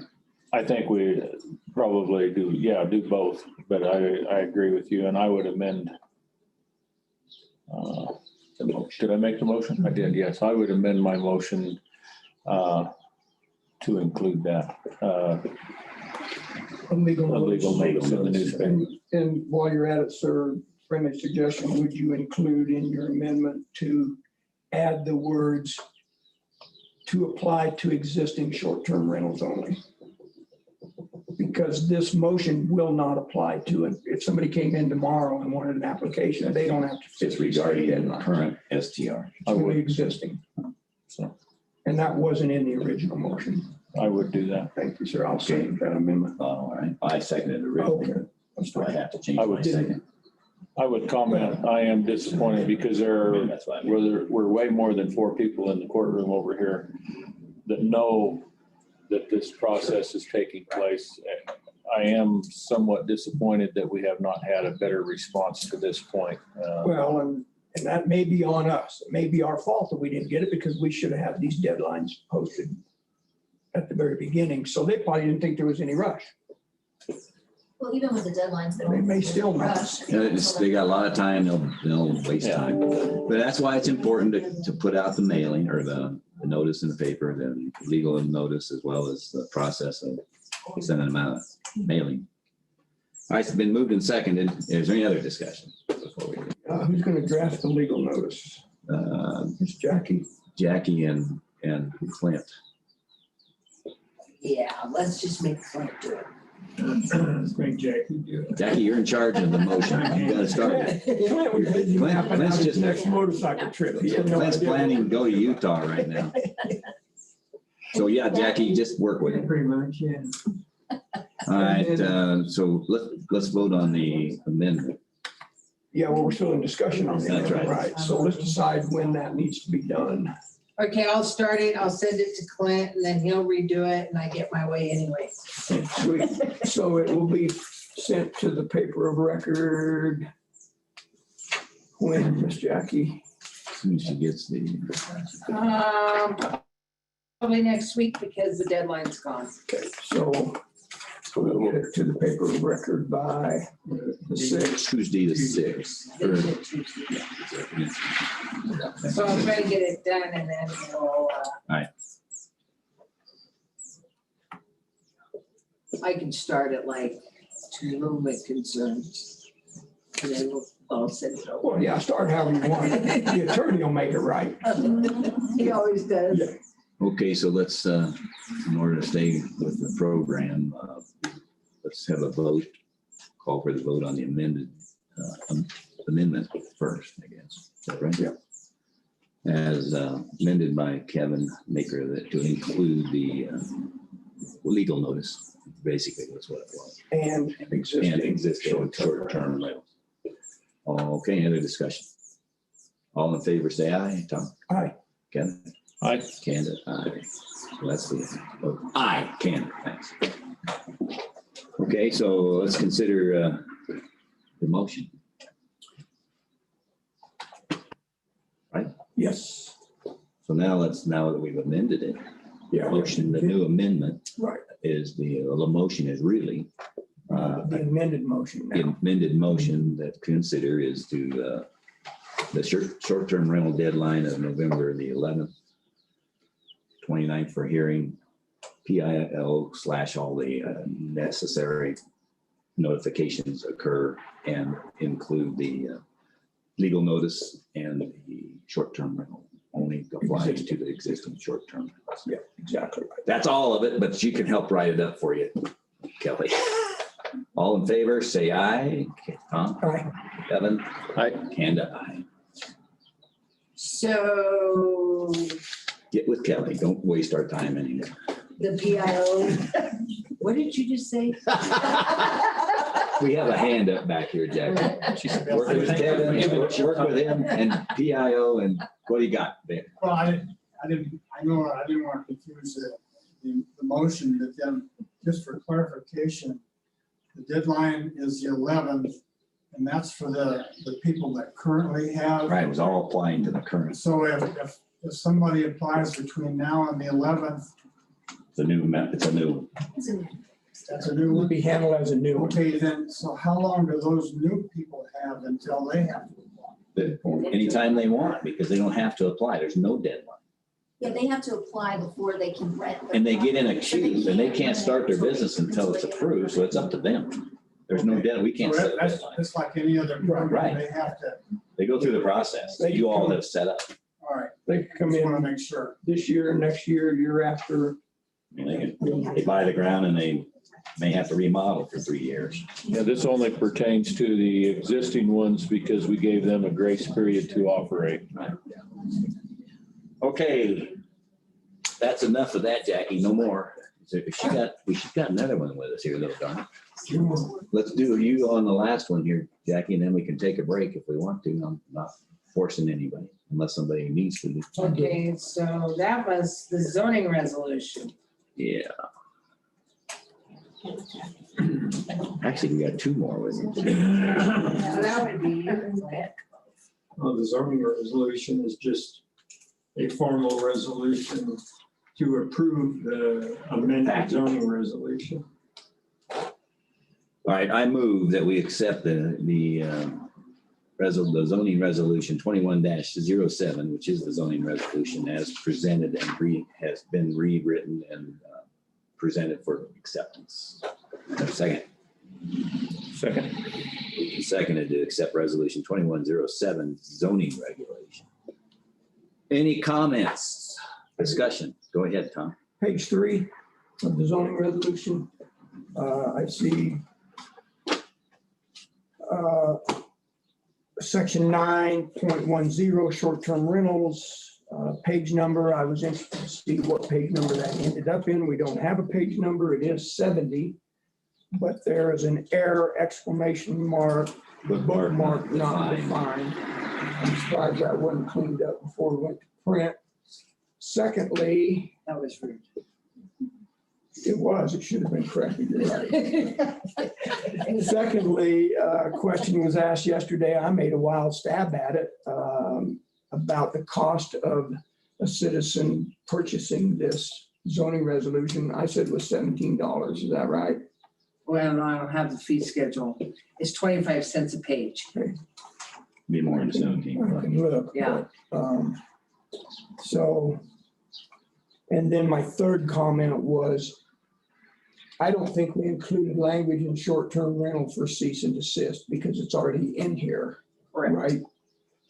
So if, back to my point, if somebody, in cease and desist on page 106, if somebody did not get an existing short-term rental permitted before November 11th, then according to this, we can issue them a cease and desist so they do not advertise until they get permitted. That's my understanding. Okay, so short-term rentals is on page 70. Pardon? It's not bookmarked, so I don't know. Well, you should. The page is right, not 'cause defined. I didn't draft this. So page 70 is short-term rentals. It's not, I don't know why that ended up in there, but I don't even know who does it, who did it. I don't know, must have been a computer thing. I think Kathy Garcia did it. Kathy did it. Thank you, Kathy. Take the blame and let's move on. Kathy, I already From her like mobile that. office. That's why she has a mobile office. Blame Kathy, Kathy. every time That will you come throw up me with your underneath the bus, performance make sure review when you you're- get together with Like Lauren. Kevin, you got anything else? I was just telling Kathy that was gonna come up with, on her performance review with Yeah. Lauren. talking to her. Don't let it happen again. Okay, Kathy, get ready to pull Okay, underneath the bus any again. public comment on this? Any other issues? Vic, you good? All right. Well, I do have a question for clarification. Tom, you Now, said we're no. voting on the resolution, the document we're going to sign, or are we voting to adopt this after the short-term rental went in? We're I can't we're remember. voting, Voting on the whole. we're voting for the Hold on, amended this document now. Including that short-term rental, because we Yeah. voted on it once. You did, but But you we did. left the two pieces out. statements. Right. Right, So it needs a resolution. It didn't include the short-term rental because we hadn't done that yet. right. So we're voting for it as is, been presented. This resolution makes reference, you voted on part of it on February 26th, and on the other part, April 30th. Okay. And now it's all pulled together into one. So we have one document now. Can we get a copy of that? or not? You have a copy of that? It's on there, resolution? Tom. It's there. She's got it in you. Well, that's what I'm asking. Yeah, it's in. No, I didn't see Just it. because you have it. No, doesn't mean but, we- It's on the It's computer, on the on your computer. packet. It is on the computer. Resolution. My point number. was it's on the computer. It was included in your report is what I'm asking. It's in your packet, Not my packet, my packet, Okay, my packet, got you. her packet. My packet. It's actually there. It's Kathy. Yeah, I Kathy did. put one there for everybody's signature. Yeah, I know you did. I've got it right here. So if we approve this, we will sign this so we can get rid of Jackie after No, I the. got one more. I know, after the next. Yes, one more. All right, I would like to call for the vote on accepting the resolution 2106, the zoning regulation as 07 as presented. All in favor, say aye. Tom? Aye. Kevin? Aye. Kanda, aye. Okay. Darn it, Jackie, you're up again. Or is it Kathy's that's up? No, it's her turn. Okay, boys. So we have a little confusion going on, but it's not bad because it's, what had happened is we were using a map from Golden Arrow Valley that was out of date. So, oh, wow, nice look, Canada. Way to go. And again, another outdated map. Okay, so what we do is when it comes clear to us, what we have done, we fix the problem. So this is an easy fix. So now you got a new map sent to you that's colored. The pink is not for sale. The blue is what the county owns.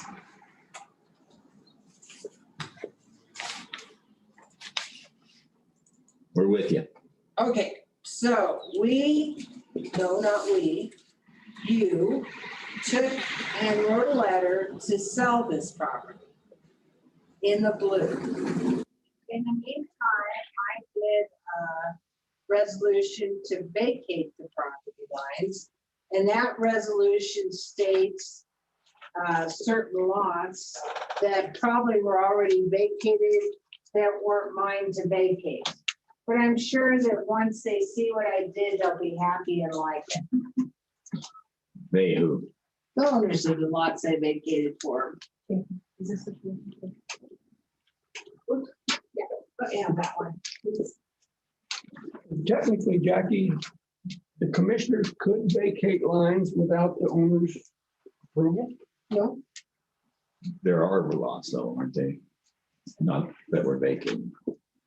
so the ones that we have problems with that I vacated was new legal is lot 24A, BOCC 11, Golden Arrow Valley.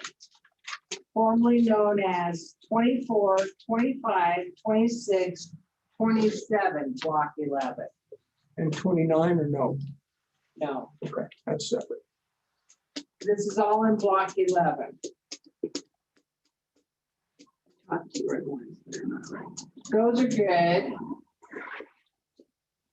But the top two, okay, well, you want to know the ones that are good first, because I kind of like to give the good ones first. Go ahead. And then give us the recommendations as soon as you can. Okay, so let me just clean up this mess that I created. We're on board with you. That's the best recommendation so far, and you don't need to tell us any more numbers or blocks or anything. Okay, so Come back with the truth. Kathy created it. Yeah. Okay, so I'm gonna clean up that lot line vacations, but also, with that confusion also came one adjoining landowner who might be online right now, who cannot bid because, we sent out this letter and at the time I thought 7A in block 8 was ours. It's not, it's pink and it's already owned by someone. So the only one that I see who cannot bid at this time is Cynthia Regan. On any On of them, but 7A. she would join 7A, correct? Uh-huh. And what about 10? Lot 10, That is Cynthia's. That's her. she owns that one. So Cynthia. She is online. So Cynthia, you own number 10 in block 8. The letter went out to you and we don't own the rest of those lots, Custer County. The 8 and 9, we don't know. That is actually 7A on the map. Yeah, I see all this. It's So not for sale. Cynthia, there was a mistake there, sorry. So I can't bid on 11A? No, it's not up for sale. So nothing that adjoins me is for sale? That's correct, Cynthia. And Cynthia, do you own lot 9? I'm trying to No. put it on the map right now while I'm looking, but No, Tom, just 10 is mine. She would have been wanting to bid on on the original Whatever map. it was on a lot lot of- 11, One that's- but it was not for sale. That was our mistake. Cindy, you following? Yeah. Yeah. Well, that's disappointing, but I have bids in for some other property out there too, so. We'll see. Yeah. And we're going to address those today. So, and sorry about that confusion on that. Okay, Jackie, any other? So you're gonna come back with a cleaned up. We're going to deal with it today. Yeah, that's We're what I dealing mean. with it You're right gonna- now. Okay, that's what I mean. You're gonna come back. I'm not Not leaving. now, I mean, come back and tell us what you're gonna do. I'll be here for the duration. Kathy, I'm leaving before you throw me under the bus. Yeah. Three times is enough, right, All Kathy? right, My new friend Kathy. okay, keep going. Okay, so now, we're all cleaned up. That's the only one that got a letter stating that we had property that adjoined her for sale, Okay, was Cynthia. The rest are allowed to bid. They got letters. Tom? Yeah, I think you are exactly right. holy smokes. You mean Kathy? There wasn't some confusion about another, there was a confusion about another lot, but as it turned out, it didn't ever come into play because we had a letter, we had a bid for that property. Correct, we're good Okay. now. Okay. Okay, So so continue forward. continue forward because today you have to open up the bids. Mhm. Do you do that Bring them now? on. I've got the bids. We don't need to do anything legally about, other than the lot line vacations, there's nothing else for us to deal on these. Not just accept the bids or not. So I'll clean up the lot line vacations with Kelly and we'll be good. Okay, how many did you get, Clint? There's 4 separate bids. Okay. So point of order, sir, before we get into this. Go ahead. My understanding is that we've only received one bid for purchasing land from adjoining landowners. The other bids were what we considered secondary, right? We consider the adjacent one had priority. That's what I'm saying. We have There's only one. one of those. The rest are open bid for anybody else. So you've got 4 bids. Yep. One of them has to be removed, Cynthia Regan, Right. unless you bid on other ones. Correct. And the other ones you can open. All but the one that if these bids fall through, there's a contingent bid for round 2 of opening up the bids for everyone. Okay. But right now, the only people that can bid is adjoining landowners. Right, that's my point. We just want to consider adjoining landowners right now. Now, that's what this package is. So which, Well, there's more in it. I know, but this tranche, Stay. whatever you want to say. All right, so let's go on with the 4, and that would include one. Go ahead, Kevin, you got it. a quick question for you. So we made everything in the lower end of block 11, all of those one continuous lot as 21A, is that correct? Yes. Okay. So the majority of the property is in block 11 that the county owns. We own one lot in block 10. We did not put in block 9 that triangle at the far top up for sale. I don't even know if it's there. When you start running property against a county road, sometimes it's just a foot wide and it would need to be surveyed. And it's useless unless somebody wants to bid on it Okay, so that's. and add it. We understand that top block that's a triangle is not for sale.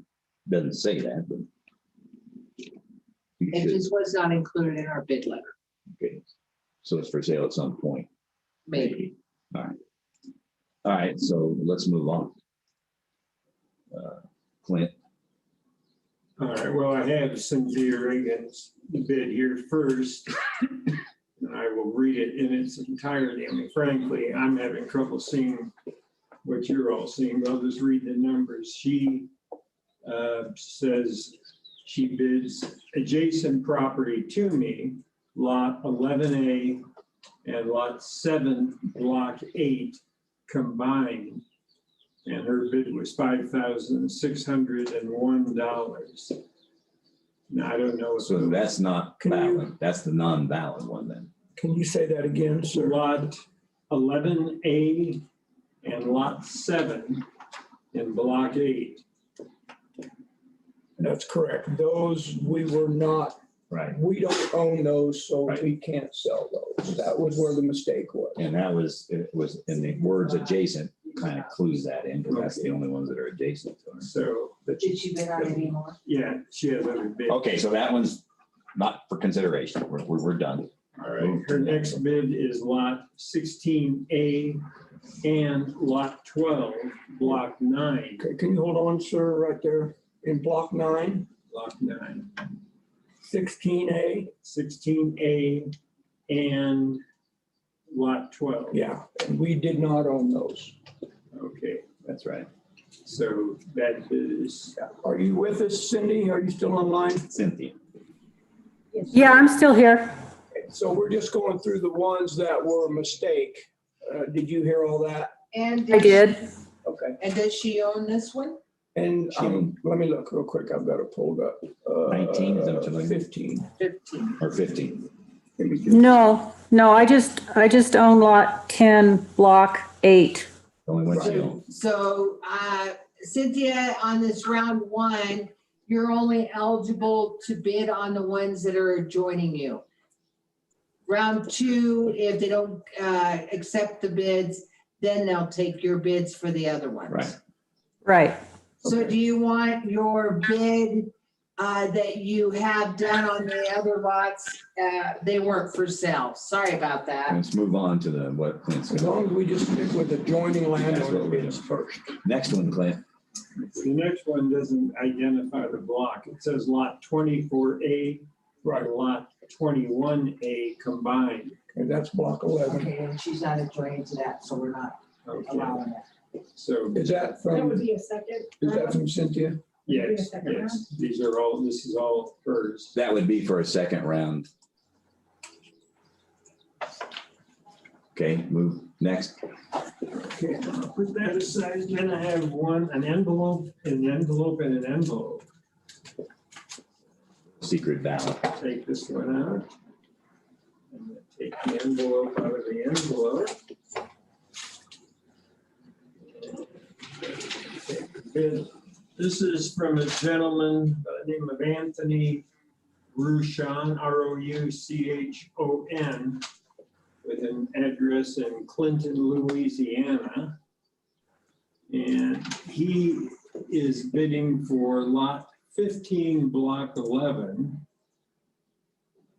He doesn't say what he owns, but Could you say it again, sir? lot 15, 15, block block 11, 11. and also lot 17, block 11. 15 is 15 not, and yeah, 17. it turned out to be not for sale. 17 is for sale. If he owns, If he owns an Yes. adjoining lot. So he can bid on lot 17. and his bid is $1,101. It was for each of those, but apparently only lot 17 is for sale. I have to deal with that because I don't know if that, we would have to get a real bid. That's for both. He has these as separate bids. Right. He separated the two. Yeah, he Okay, then that's he okay. was bidding on one, and it's $1,101 for each of those lots. Okay, so they're separated. Yes. All right. 1,101. Yes. So put this back envelope. I'll leave my papers. And then we'll come back together the way it was all presented to me. We're in block 11, right? Yeah, Yes. We Block can't 11. sell lot 15. no, we can't. So it's. We don't own that. Lot Right. 17. So 17. The one down below him. Correct, but the bid was for 15 and 17. They're But separate. eleven- They were separate. They were broken into two I bids. understand that. I'm just At pointing out. 1,100, I know, but he bid on 17 separately. You'd have to find out if he's interested still, if only one's available. Right, just one's available. He bid on two, but one is not But he would have available. to accept that or not. Right? Yeah, it's true. That's true. Okay, the final two bids are from Brenda Bossy and Susan Boffman, I guess it's pronounced.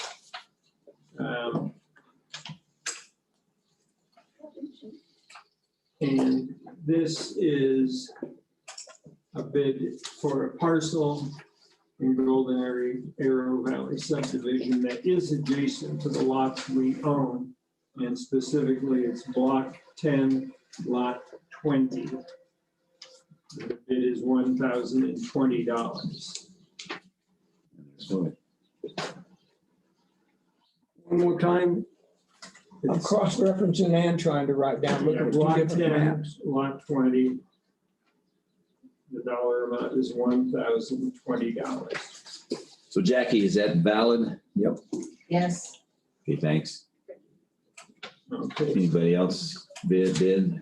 there's another bid from the two of them on something else. There's that one. That's on property that is adjacent. I think this other one, as I recall, says, in the event that no one bids on the following lots in the Golden Arrow Valley subdivision. And point of order, as long as you don't share that dollar amount with us. Yeah, I'm just saying Okay. that these are not claiming they're adjacent. These- Okay, right. They've got 1, 2, 3, 4, 5 lots they're interested in. So we really have bids for two lots. Right. According to my sketchy records here. Lot 17 in block 11 and lot 20 in block 10. Correct.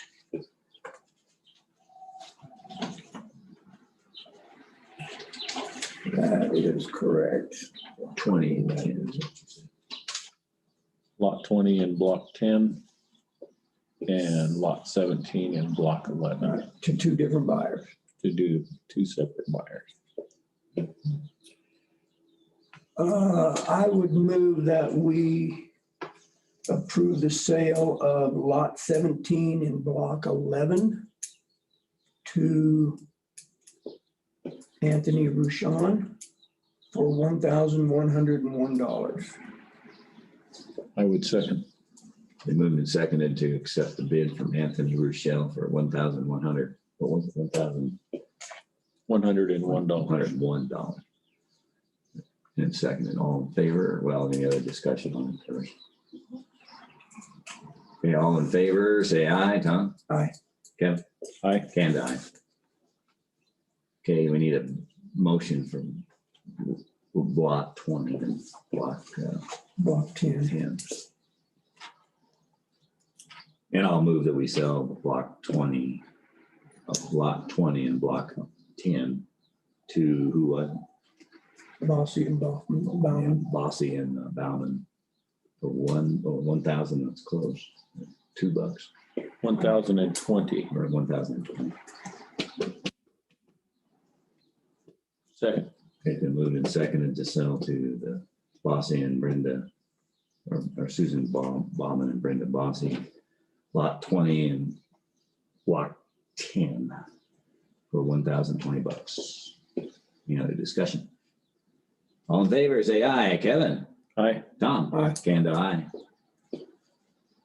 Okay, what are the next We good there, Jackie? steps? Jackie, are we okay? Okay, so the next steps would be the county getting the certified funds, or the funds. I don't know if they're required to be certified for these lots from Bossy and that Anthony, Sean.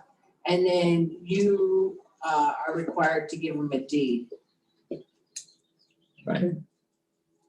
So I think that. You're gonna send the note, who sends the notice to them? Or they're listening probably, but they need notification. Usually, Tina does. She didn't work here when we did it last time, but in her mind, she probably would. Okay, I saw her taking the action. And then we need to consider the rest of the bids today, right? Okay, what are the rest of the bids? So you guys need to decide, now the whole thing's opened up to whoever. Right. So you have left only block 11 to sell. If we agree we're not Minus selling numbers. anything in lot 9, block 9. I would recommend that at this point in time, do not sell anything in block 9. And that in block 11, you sell everything, but of course, number 17. Well, Because we believe that's been sold. I also don't like you selling block, lot 29 or 19 at this time. If you would just sell 21A, that would be great, because these are small lots that you can't do anything with. couldn't And build our on them whole anymore. purpose of this was to combine lots with someone else, so we have a larger Yeah, right. space. So, Where's 20? yeah, right. Because it's hard to see. Right So here, this is Bill. 21A that, Oh, that whole so piece. that would be one. Oh, there, okay, I get it. Those two. So that That would be one 1, 2, and 3, these two 4, there. 5, 6. That's 7 lots that we combine for now being known as 21A. Got it. Right, and So the verbiage on that bid announcement would include all 7 lots to be combined as one, or, The verbiage on it would would it be say as we are now 21A? selling 21A. okay, formally. so it'd be one parcel Yeah, already made. Formerly known as. and that's why the 21As there, Okay. meaning that it's the whole block. 21 through 27, Jackie, 27. correct. 21A means that the lot lines have been Vacated. vacated already. So I guess a question I have is, we may have bids for those. We do. But they weren't advertised. We hadn't posted those as, They're all posted No, as separate that's lots. waiting for the second round. right. Uh-huh, So we So- would hold these bids, correct. repost Right. for 2 weeks, which is what we did on the other one, right? And then consider these. That's why I didn't want Clint to give us a dollar amount on those. Exactly. Right. We're Not not fair. ready for that yet. So we need to put out a legal notice that we're For all those putting that are still. 21A on the market. And we're going, Yep. yeah, because the others we're gonna consider now. Right? They're already There are no done. other ones. You already did the motion. That's So all. 28, that we included 28 and 17, No, No. 17 is gone. You right? sold 17. I recommend that you don't sell 29 or 19 at this time. And that's in block 11. Yeah, Please don't sell 29 and 19. And do not that's sell what I'm 1A. asking, because they are and available 1. right now on my map, but they Yeah, can but just, they can, that's please, I'm recommending that you don't sell all 3. There's- 2. them. 2. Well, I see 3, 17. We already sold 7. Oh, wait a minute, 17 went. I'm sorry. One, 19, not to sell. Yeah, you're right. Give me a second here, Jackie, I'm looking something up. Yeah. Oh, okay. Okay, and the reason for that was, Jackie? They're too small to do anything with, Right. and I'd rather see if, Adjoining the landowners. adjoining landowners can make, some headway to buy them. Because, you've got, can't get a septic and a well on these. So this is our whole, thing is Makes to, sense. yeah. And then maybe later on, we'll have some more bids. So they never did respond to this original No. request, so we need to put a notice out. We're not gonna sell them, but just sit there next to them. Of course, that would be to their benefit anyway. The Yeah. adjoining landowners to lot 28 did not submit a bid. Right. We know that. Neither did 18 And then, or 20. The only ones that can, and they got letters, yeah, is Maine, his last name is Maine, Blaine, Visconti, and Gerald Cook. right. Okay, I'm with you. We could reach out to them again and ask them specifically if they're interested, Well, I think we should actually, because now, if we want to get these sold. and Let's cleaned up. let's wait and see how it goes. Let's wait and see. Well, they'll secondary market, they may buy them. So let's wait and see what this Good letter point. says. okay. All right, so is that a motion? Are we gonna, do we need to lock this up? Are we done? Because, Yeah, I think we'll need a motion Yeah. to post legal notice to sell lot 21A. And I think and we leave should the others include out. language formerly known as 21 through 27. Yeah. Depending on what map they look at, 21A may not show up. I'll move on here. I move that we sell lot 21A, formerly known as 22 through 11 through 27 in block 11. in block 11. Second. And moved in second to sell block 21A. No. And Gotcha. et cetera. Oh, It's yeah. been moved and seconded. Any other discussion, Jackie? Jackie, Okay, so we're wrong again. what? We're, Well, if you corrected her, you're guilty. I Are we already wrong found on, that are out. we wrong on the block 21? Is that what you're trying to say? yes, it's 24A and 21A. there. One block is 24, 25, 26, 27, which is 1, 2, 3, 4 lots.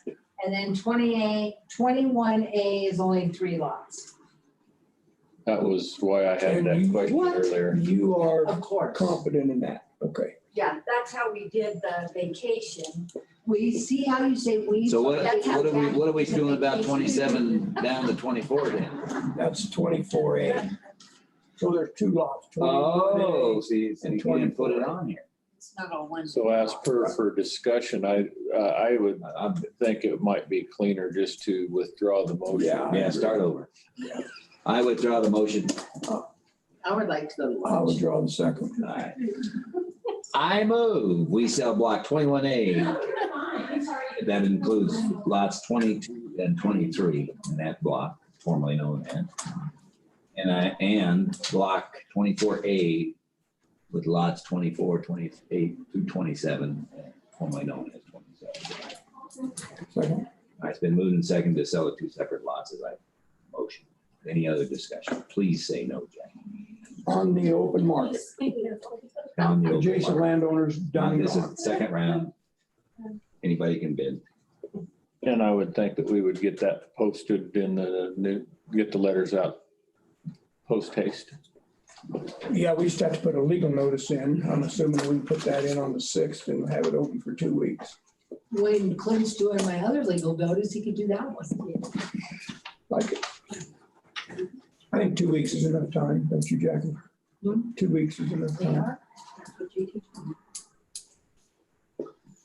So would we then open those bids on the 7th? No, No, we it'll be don't 2 weeks want after 2 that. weeks So after. really it'd have to be the 30th of July because the 14th won't be 2 weeks. Okay. Any other discussion, guys? Well, maybe it will. Let me look. No, it won't. Jackie, Are you on good, target here? Kelly? Hang on, we got another vote. Okay. Since there's a pending rush, I'm not sure why. We need to get this right or No, we'll look like a bunch of we're not. yahoos. We're getting it right. It would be the 30th is when We we'd won't have be to able to open open those. those on the 14th, it'll have to be the 30th, but we can still do a 2-week notice. Yeah, we're doing okay. So we could close them down. So what's the new speed bump? Okay, the new speed bump is you need to retract that one, that motion you just did and go back to the original motion because it is just 21A. I didn't know there was one done in 2008. Yeah, it was done in 2008. Oh, so that's one that we did. So it was right to begin It with. had already been Yeah. corrected. So when we rescind those, we'll It's have not to gonna look good in rescind the all of them. newspaper, boys. We've been back and forth twice now.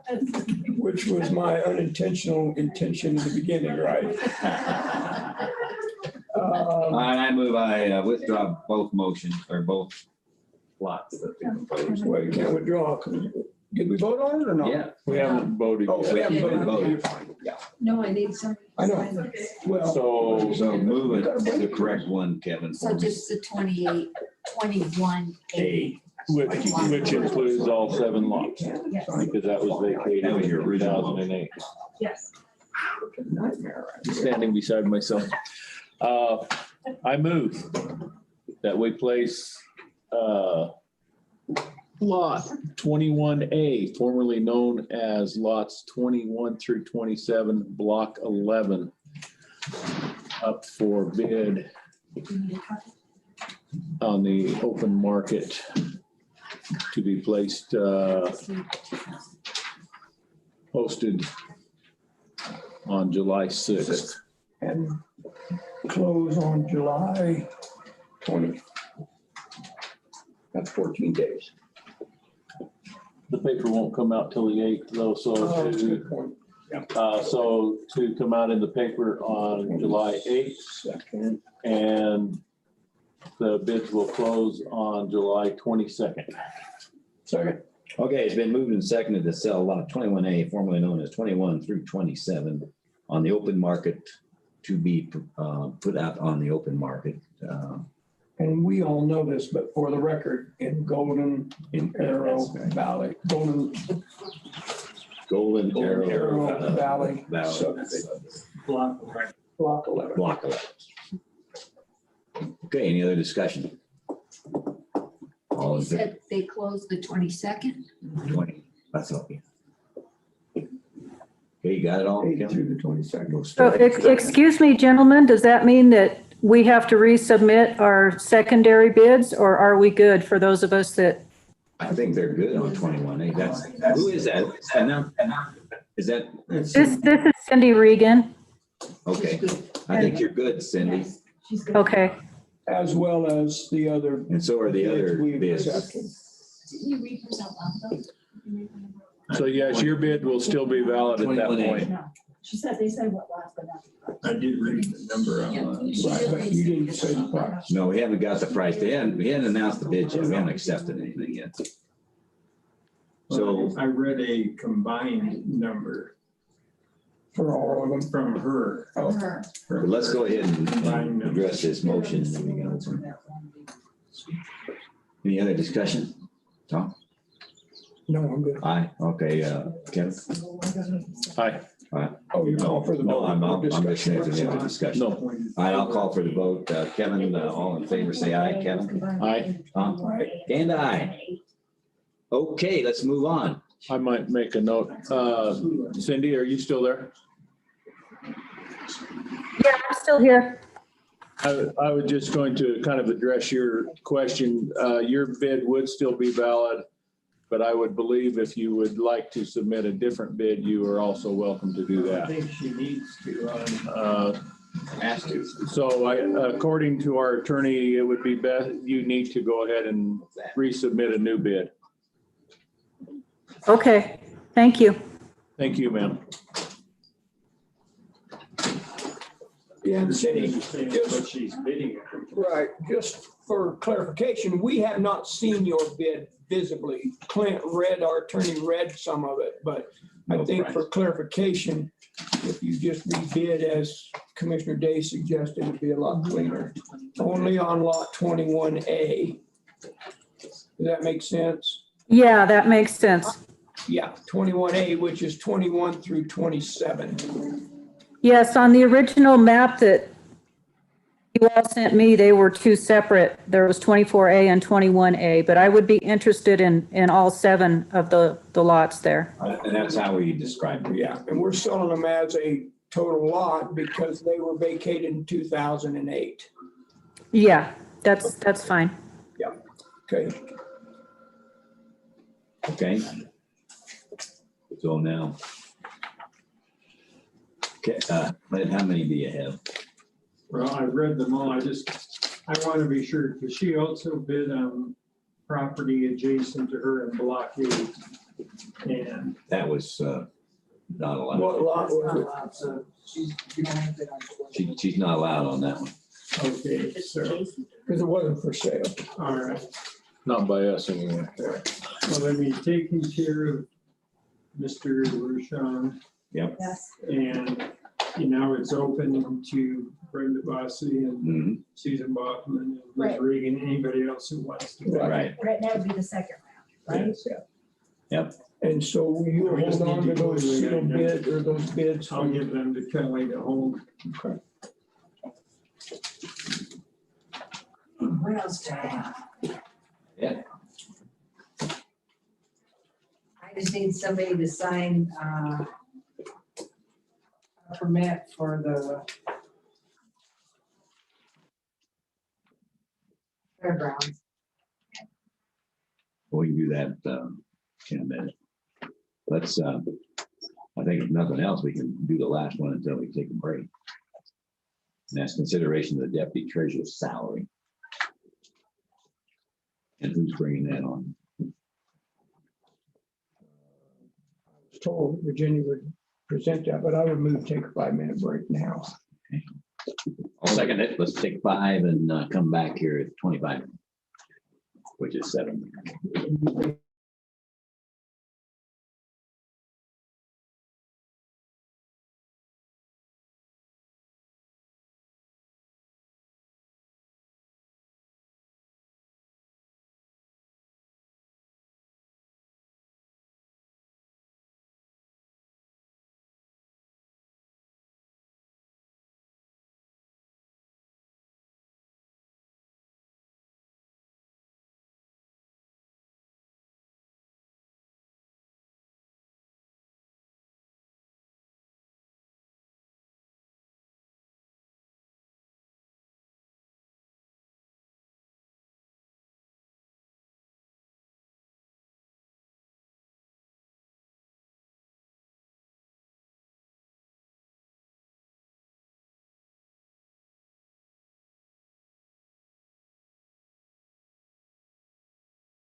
Hey, we're back in session. It's 25 after the hour of 11. And our next item is consideration of a deputy treasurer's salary. And I think our treasurer's here to talk about it. Yeah, I know she talked to Tom and Kevin about it. I haven't heard yet. Yeah, so go on. Okay. With the new system, we are doing more of the finance work than we used to. Susie's doing the major of it, but she's saying about a third more than what we ever did before. Like the assessor's office, they're still doing their same job. And the finance is still doing their same job. But we are doing more of the finance than we did before. So we're not doing our same job. So Because you're entering stuff differently in Virginia. Or we're something. entering more things differently. Before we would make the receipts to say miscellaneous because we didn't know where it went. Now you have to verify. Yeah, we have to figure that out and sometimes we get it wrong. But yeah, we're just having to do more than what we did before with this new system. More than we expected. So I'd like to get Susie a raise. Now, we talked about a figure and she said she'd like to go to 55. She's right now at 45.6. 45.6 to 50, what was it? 55, 10,000, doing $10,000 more worth of work. 94. 9,000. And 46. right, 45.6. 45.6. 255 even. And is that, do you have that in the treasurer's budget? No, I don't. Would have to do it. How much is that for the rest of this year? I didn't figure that out. You may have it in your budget. My budget is pretty strict. I have 2,000 for when somebody can't be in there, I have to get somebody to cover the office. I have 2,000 for salary for that. The only other thing I might be able to pull from is maybe some of my travel. The rest is pretty tight. So that's an additional, we got half a year left. And that would be 5,000 more bucks. We're looking for. So you're coughing, you could cough up 2,000. I could. So we're looking for 3. And I could probably get 1,000 out of my travel because I didn't go to conference. Maybe. And then, and maybe I don't have enough information. Is Brandon, the actual work is understood. And it involves that much more effort. It does. So I'm just trying to validate it. Yeah, I know what you're doing. It does. You wouldn't believe the difference in what we had from before to what we're doing now. Okay, all right, I understand it. Enough now. How, Tom, you got some comments now? Well, I think commissioners excluded. So when I say we, I don't mean us. I mean the other county employees. Certainly the department heads have also picked up additional responsibilities, correct? Because they're doing part of that payroll accounting. I would argue it's negligible. Okay. And everybody but treasurer, she's the only one impacted that much?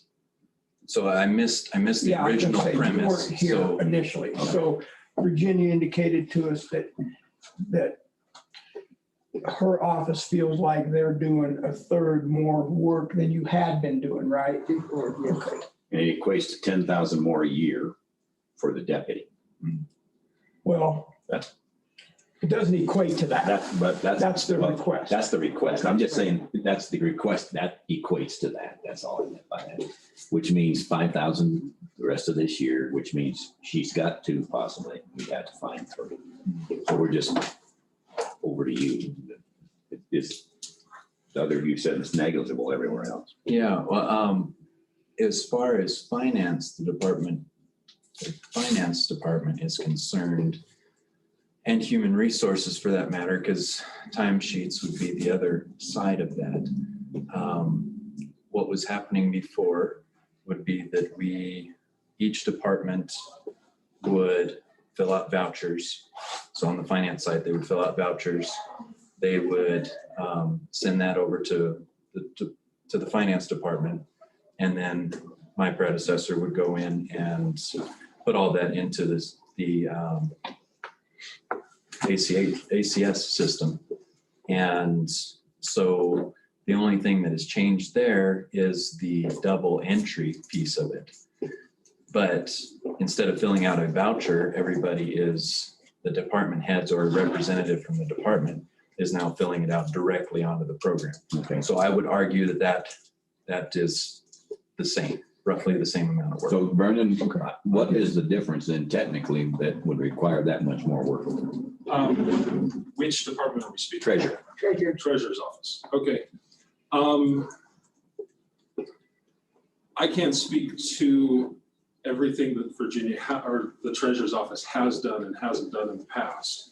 But you know what the system passed along. But I can see with the system, we've actually cut out a huge step out of the data entry for finance, or processing all of the revenue coming into the county. Is that correct? For you guys, No, not for us. For you, are you still using Chuck's program? We are still not using Chuck's program, but we are still doing more entry than we did before. Okay. What I would, in this situation, we're looking at we have one perspective, we have another perspective. What I feel like in order to make an informed decision on this, we'd have to have a workflow study to show yesterday's and current. Is this system supposed to be better?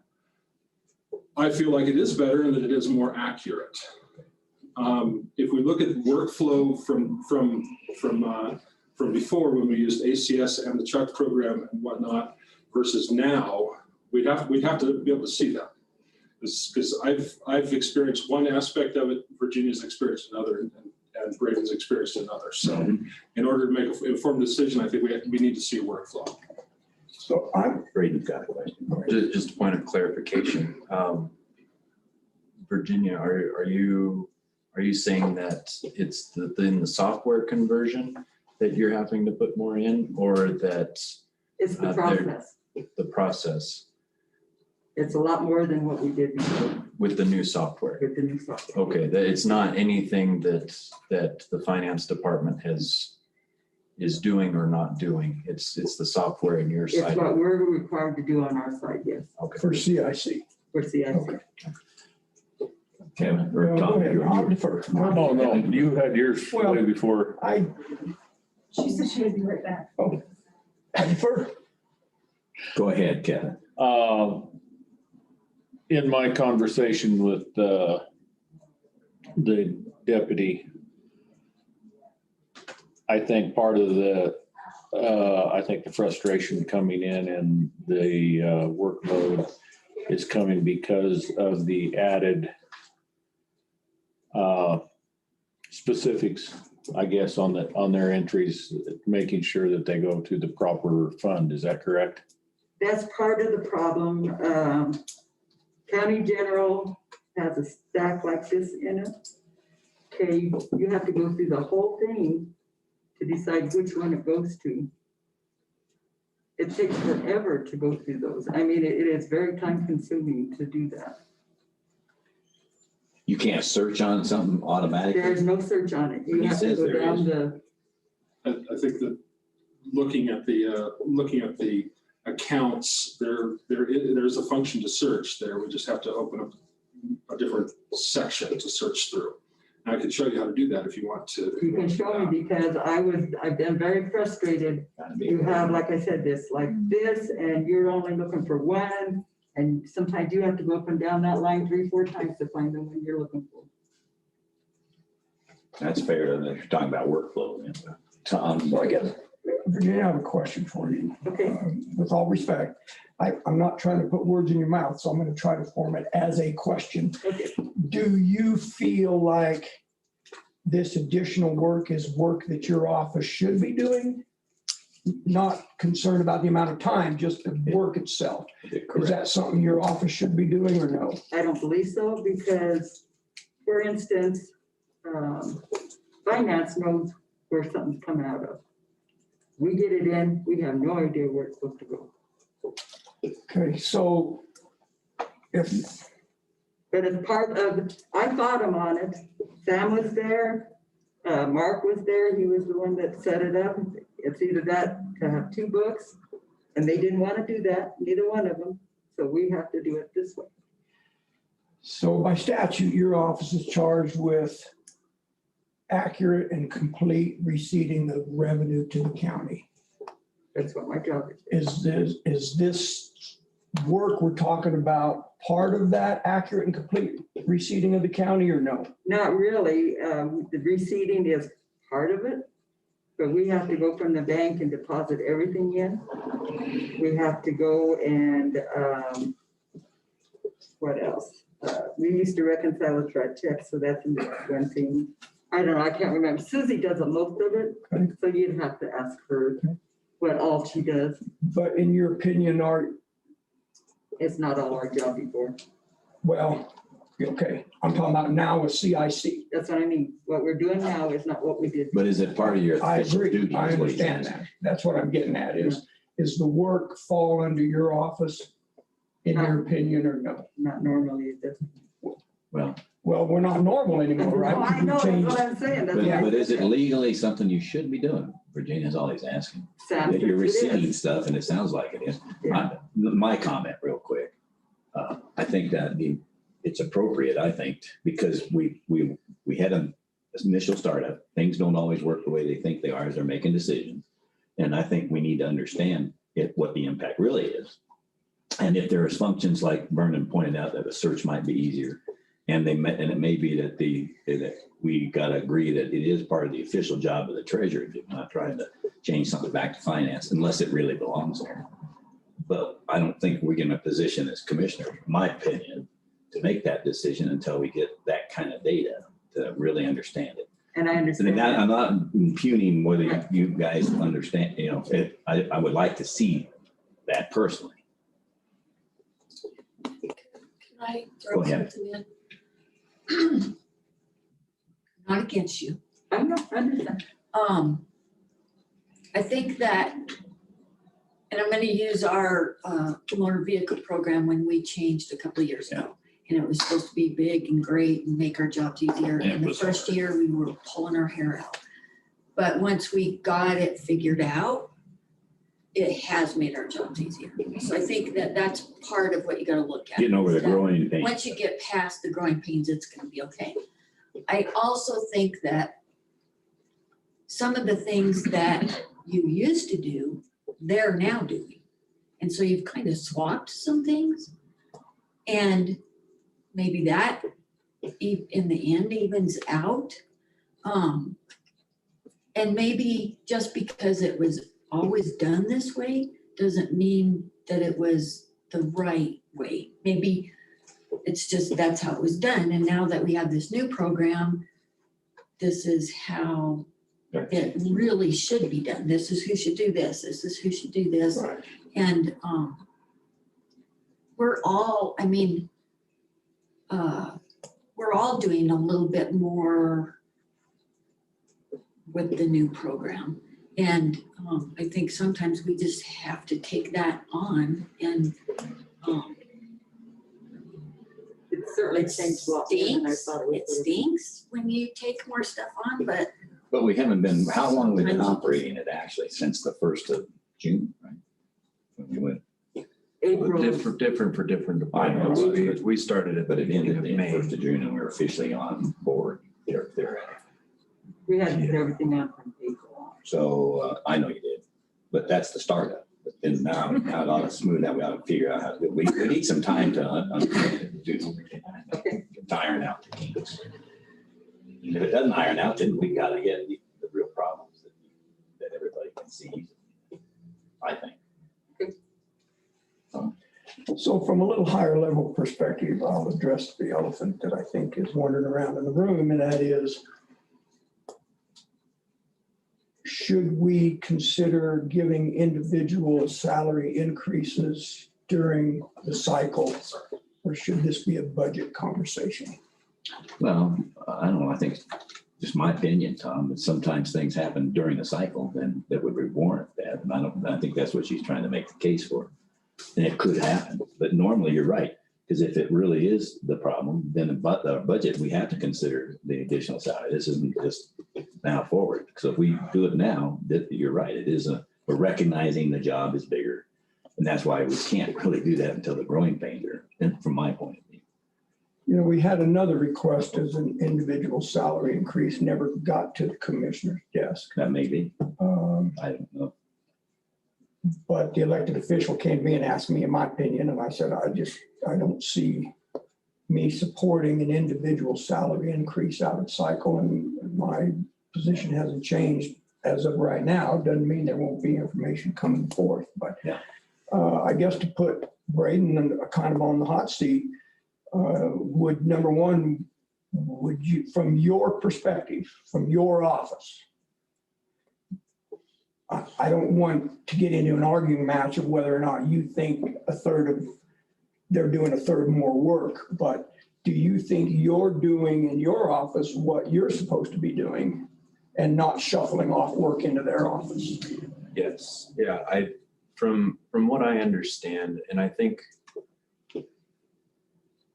from my perspective, the point of contention that I've seen between the two offices from the beginning in that conversation was because of the two separate books that we had originally.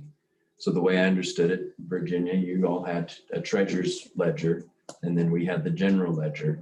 You had a whole different set of account numbers. We had a whole different set of account numbers. You sent over what the receipts actually were from your accounts, and then we posted them within our accounts on the finance side. We didn't actually send it over. Donna looked at the general ledger, the check program. Okay, so, but we got the information. You had to got the transfer. information over from the treasurer side, and then we had to recodify it into where we're supposed to have it. Now that we're on the same book, all of their account numbers changed to match what that was from our side. But not completely. But not completely. There's a lot of stuff that is not the same. Yeah, and it's more specific. There were things that were very much more general in the old treasure books that then Vernon can attest to this because I've never specifically had to do it, but there might have been one account that Virginia sent over that we would have to split into 6 different. A lot of miscellaneous on on somebody's lingo. Right. And so I think this is the true and just receipting of money that comes into the county now that we're on the same book, making sure that it's as specific as possible to the account that it's supposed to go into, which of course is a huge learning curve, given that it's never been that way on the treasurer side.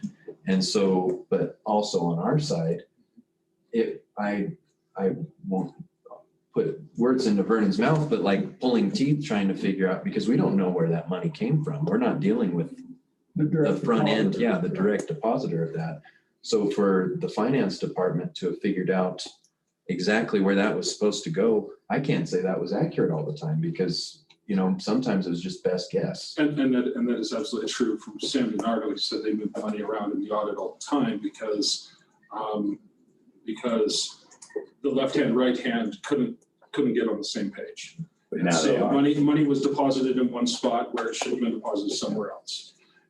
But now they are. We all have access to the same accounts. So it's a little bit different process. We still have revenue accounts and expenditure accounts, but the revenue process is a little bit more detailed.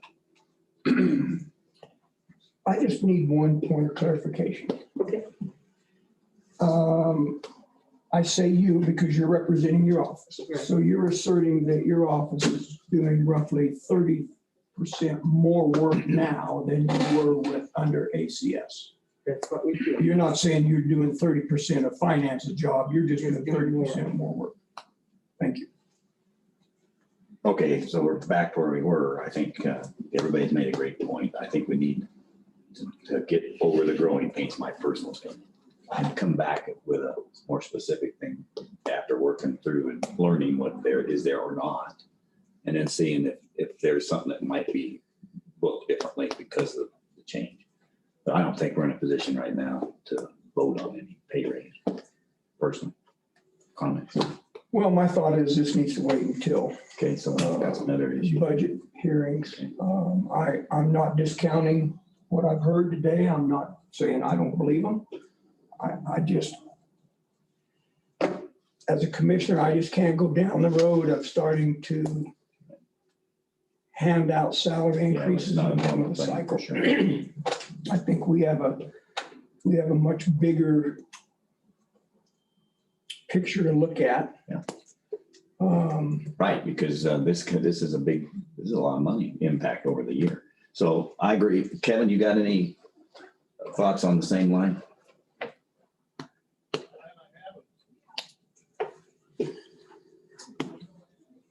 I have some mixed emotions on it. I'm hearing what everybody's saying all around this room here.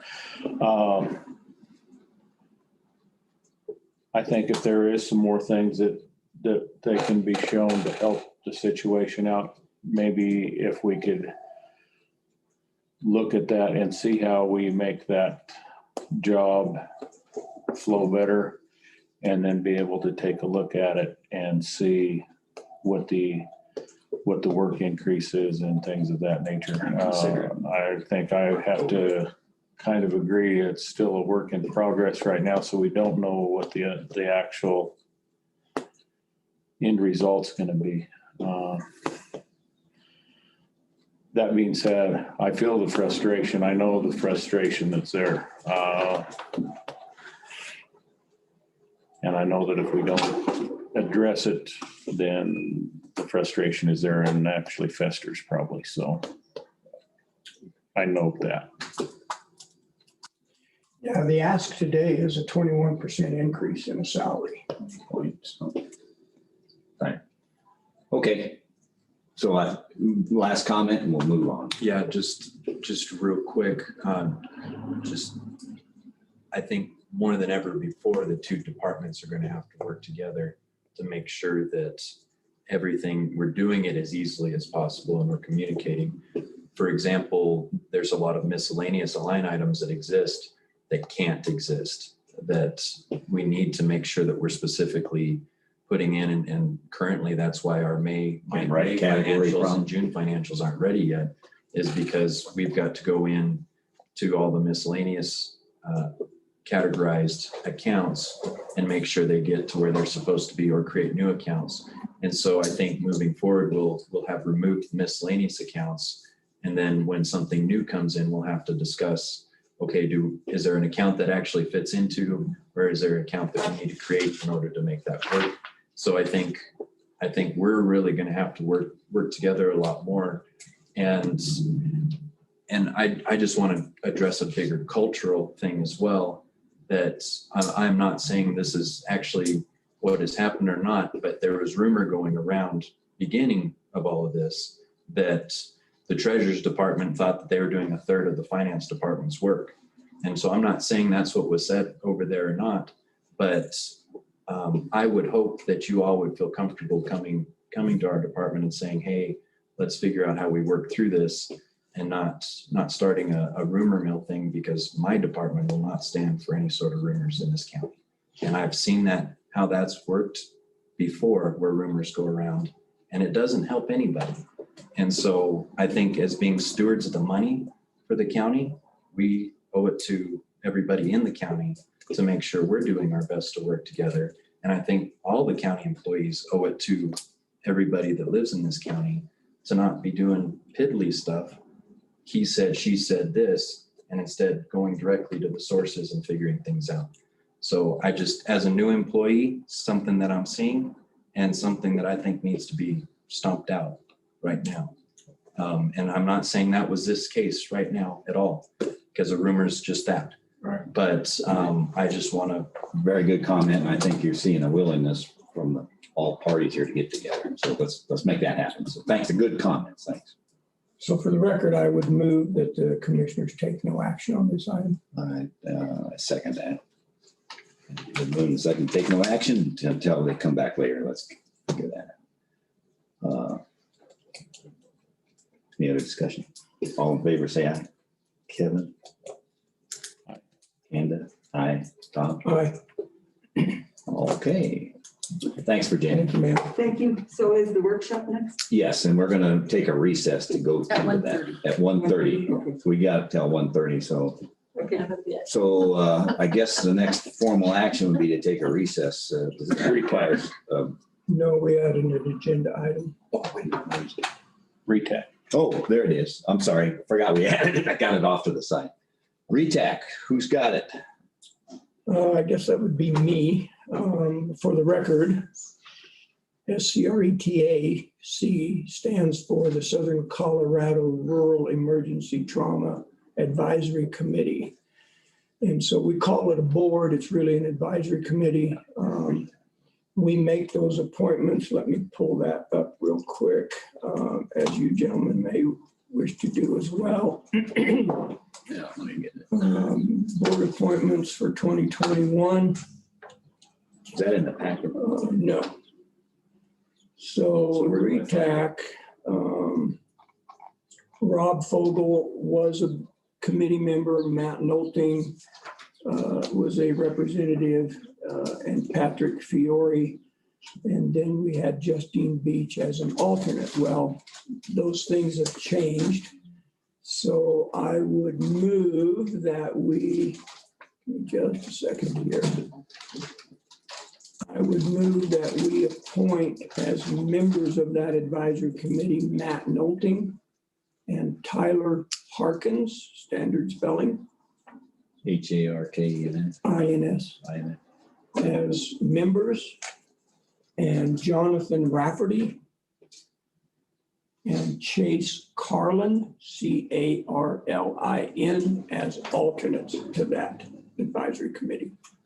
So, okay, what are the other four still solid? No, obviously. These are seconds where they have new members. Give me just a second. I'm jumping from one document to another to answer your question here. Yeah, I'm trying to find that down here, so. Okay. There it is. It was an Excel sheet. Sorry. So Rob Fogel is gone. He is no longer the emergency management manager, EMS. And Matt Nolting continues to be the fire chief. That's why his name is still on there. NOLTING. Yes. NOLTING, yes. So this is to replace members and replace Justine Beach, and then there was a vacancy as an alternate. So they got And then, so repeat those names again. Matt Nolting and Let me pull them up, sorry. Harkness. I got about 8 stinking. I don't remember his first name. Matt Nolting and Tyler Harkins, Tyler Harkins. HARKINS. Rafferty. And then alternates are Jonathan, Jonathan 2 A's, Rafferty, and Chase Carlin. 2 A's, Thank you, buddy. 2 A's. JONATHAN, yeah. And so so those are the new member, Nolting and Harkness, and that leaves a vacancy still on the main. It's Harkins, Tyler Harkins. Yeah. So 2 members and 2 alternates is what they are recommending we approve. Okay. Jonathan Rafferty and Chase Carlin. Chase Carlin. And who's the they, Tom? I have it. I'm sorry, the committee. Pardon? The committee's the they that are requesting this action. No, Matt Nolting, as a member of that committee, is requesting we fill those vacancies with these people. Okay, Nolting. All right, got it. So which names you need, kiddo? Can you email me the people that we're adding? Yeah, I can write those down in an email and send them to you. CARLIN. Yes. Matt Nolting, Tyler Harkins as members, Jonathan Rafferty, Chase Carlin as alternate. Kind of a big deal with them because Southern Colorado RETAC does not tolerate an absence. Yeah. They get some kind of fired up if Custer County is not there. That's why these 2 alternates are kind of important because somebody has to go to those meetings. That makes sense. Yeah. So that's my motion. Wow, that's your motion. I'll second it. Any discussion to follow here? What is Tyler, do you know Tyler's position? I do not. Okay. You know what? Let me rephrase that. I don't know, but I believe he is the new EMS manager. Thinking almost. And you know what? I confirm that up. If you give me just a second.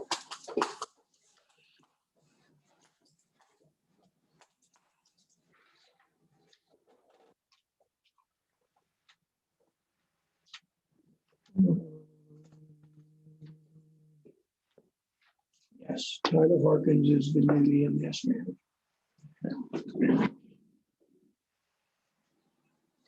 So he has a vested interest in always being there, of course. Yeah, Jonathan Rafferty is also representing EMS and Chase Carlin is representing fire.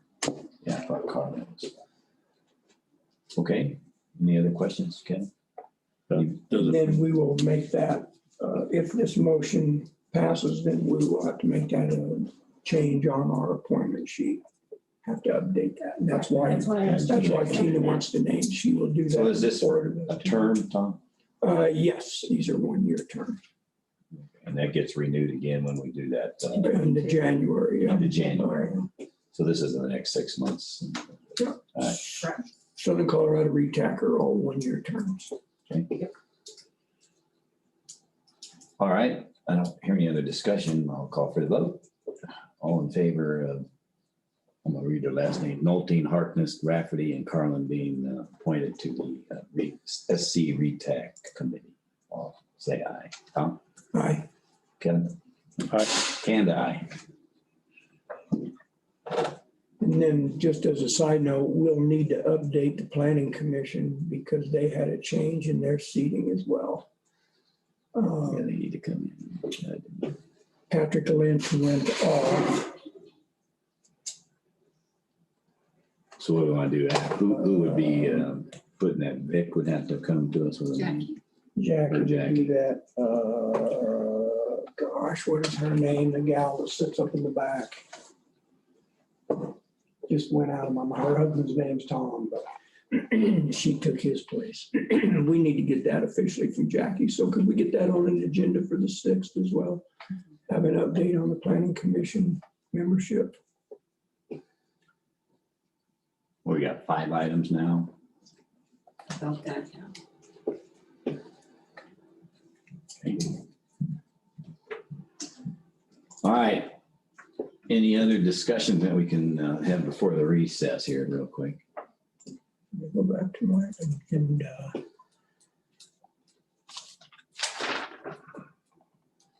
Who's gonna, Braden's take Braden's the got a lead on program. the workshop? He's got a proposal. I think he's asked for the department heads to be here. Yeah, the department heads are coming. So I would move we move into recess until 1:30. Second. Been moving seconds to move into recess till 1:30. Discussion. Anybody want to stay just because? All right. No comments. All in favor, say aye. Aye. Tom? Aye. Oh, sorry. Kevin, you can do it. Well, another eye. He's got 2 ayes. 2 ayes and a nose. And I'll have an eye. And a nose. Cut the feed. Let's go eat.